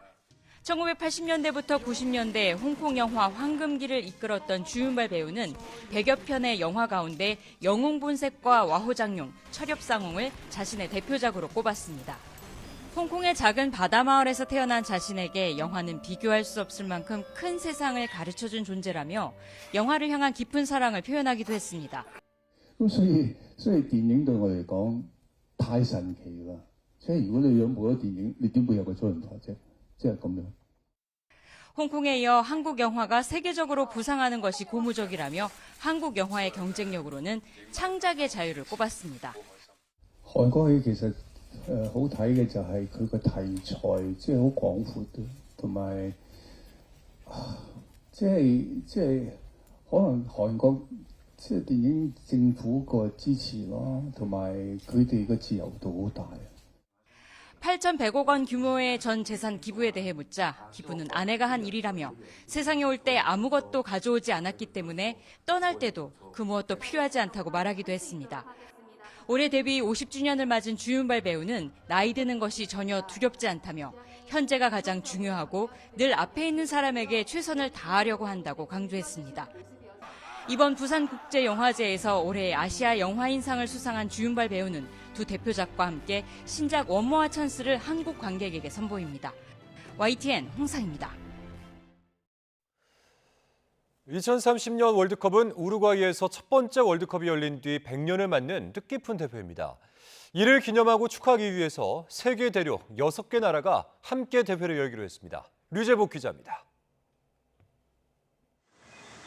국제축구연맹 이사회는 오는 2030년 월드컵 공동 주최국으로 모로코와 포르투갈, 스페인 등 3개 나라를 확정했습니다. 이 3나라에서 101경기가 나눠 펼쳐질 예정입니다. 지난 2002년 한일 월드컵 이후 이웃 나라가 함께 여는 대회는 여러 번이었지만 다른 대륙끼리 공동 주최는 처음입니다. 여기에 월드컵 100주년을 기념하는 의미에서 남미 3개 나라가 일부 경기와 축하 행사를 맡기로 했습니다. By welcoming and uniting the world while celebrating together the beautiful game, the centenary and, of course, the FIFA World Cup. 우루과이는 지난 1930년 첫 번째 월드컵을 개최하고 우승까지 했습니다. 그래서 2030 월드컵 개막전 역시 100년 전 경기를 치른 몬테비데오의 에스타디오 센테라리오 경기장에서 열기로 했습니다. 아르헨티나는 우루과이와 결승전에서 맞붙었던 나라입니다. Donde todo comenzó. En Uruguay, en Argentina, que fue la primera finalista, y en Paraguay, que es la sede de la Conmebol. Así que 다음 대회인 2034년 월드컵 유치 절차도 시작됐습니다. 세계 스포츠계의 큰 손으로 떠오르는 사우디아라비아가 단독 유치를 선언했습니다. 사우디아라비아는 애초 이집트, 그리스와 함께 2030년 월드컵을 유치하려다가 경쟁에서 뒤처지자 철회했습니다. YTN 유재복입니다. 미국 인도태평양 사령부가 지난달 27일 동해에서 실시한 한미연합 해상훈련의 훈련지역 표기를 일본해에서 바다로 변경했습니다. 국방부는 미 인도태평양 사령부 자료사진에 일본해라는 표기가 나오면 변경을 요구해왔는데 이번에도 변경을 요청했다고 밝혔습니다. 미 인도태평양 사령부는 그동안 동해를 일본해로 표기하거나 한반도 동쪽 바다라는 표현을 사용했는데 한일 양국의 동해 표기 관련 갈등을 고려해 일본해에서 바다로 수정한 것으로 보입니다. 노르웨이 작가 욘 포세가 올해 노벨 문학상 수상자로 선정됐습니다. 스웨덴 할리먼은 현지 시각으로 오늘 포세에게 노벨 문학상을 수여하기로 했다고 밝혔습니다. 할리먼은 혁신적인 희곡과 산문은 이루 말로 다 할 수 없는 것들을 표현했다고 선정 이유를 설명했습니다. 포세는 이 상은 다른 고려 없이 다른 무엇보다도 문학이기를 목표로 하는 문학에 주는 상이라고 여긴다고 수상 소감을 밝혔습니다. 네, 올여름 평균 기온 사상 최고치에 이어서 9월도 역대 가장 더웠다고 유럽연합 기후변화 감시기구 코페르니쿠스 기후변화 서비스가 밝혔습니다.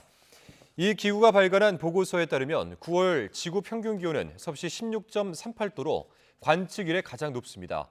1991년에서 2020년 9월 평균 기온과 비교하면 0.93도, 기존 최고 기록인 2020년 9월과 비교하면 0.5도 위입니다. 네, 5.18 민주화운동 사적지인 옛 전남도청 일대에서 광주의 대표 축제, 충장축제가 개막했습니다. 올해로 20회를 맞았는데요. 7080 추억뿐만 아니라 모든 세대를 아우르는 다양한 행사들이 마련됐습니다. 오선여 기자입니다. 복고풍 교복과 의상을 입은 학생들이 충장로 우체국 앞에 모였습니다. 영화 주제곡으로도 익숙한 1980년대 음악에 맞춰 흥겨운 댄스를 선보입니다. 관중들도 그 시절 낭만을 기억하며 몸을 들썩입니다. 추억을 좀 더 여행을 시키기 위해 이렇게 교복으로 한번 이렇게 두 명씩 이렇게 맞춰 보았어요. 할머니, 할아버지 분들도 이제 어머님, 아버님 같은 그때 그 시절 때 한번 그 노래 들어보고 아 그때 이 시절이 있었지 하면서 기억을 회상하셨으면 좋겠어요. 도로 곳곳엔 7, 80년대 광주 번화가 모습을 담은 조형물과 사진, 당시 사용했던 물건들이 전시됐습니다. 옛 전남도청 앞에선 길거리 음악가들이 모여 버스킹 경연대회를 펼칩니다. 노래도 많이 재밌게 부르고 해가지고 저도 이제 오면서 좀 흥이 나는 그런 축제를 즐기고 있었어요. 7080 이야기를 해가지고 부모님들하고 좀 이야기를 해보는 시간도 가질 겸 해가지고 이번 축제에 참여하게 됐습니다. 광주 도심에서 열리는 충장축제가 막을 올렸습니다. 올해로 20회를 맞아 추억의 먹거리와 롤러장, 불꽃놀이 등 다양한 프로그램이 마련됐습니다. 스페인의 발렌시아 축제에서 사용하는 낮에 하는 폭죽놀이를 도입을 해서 국제적 교류를 지금 준비하고 있습니다. 시민들께서 참여하고 시민들께서 만들어가는 그런 대동의 축제를 만들고자 합니다. 함께해 주시기 바랍니다. 7080 세대부터 MZ 세대까지 함께 즐길 수 있는 광주 충장축제는 오는 9일까지 펼쳐집니다. YTN 오선일입니다.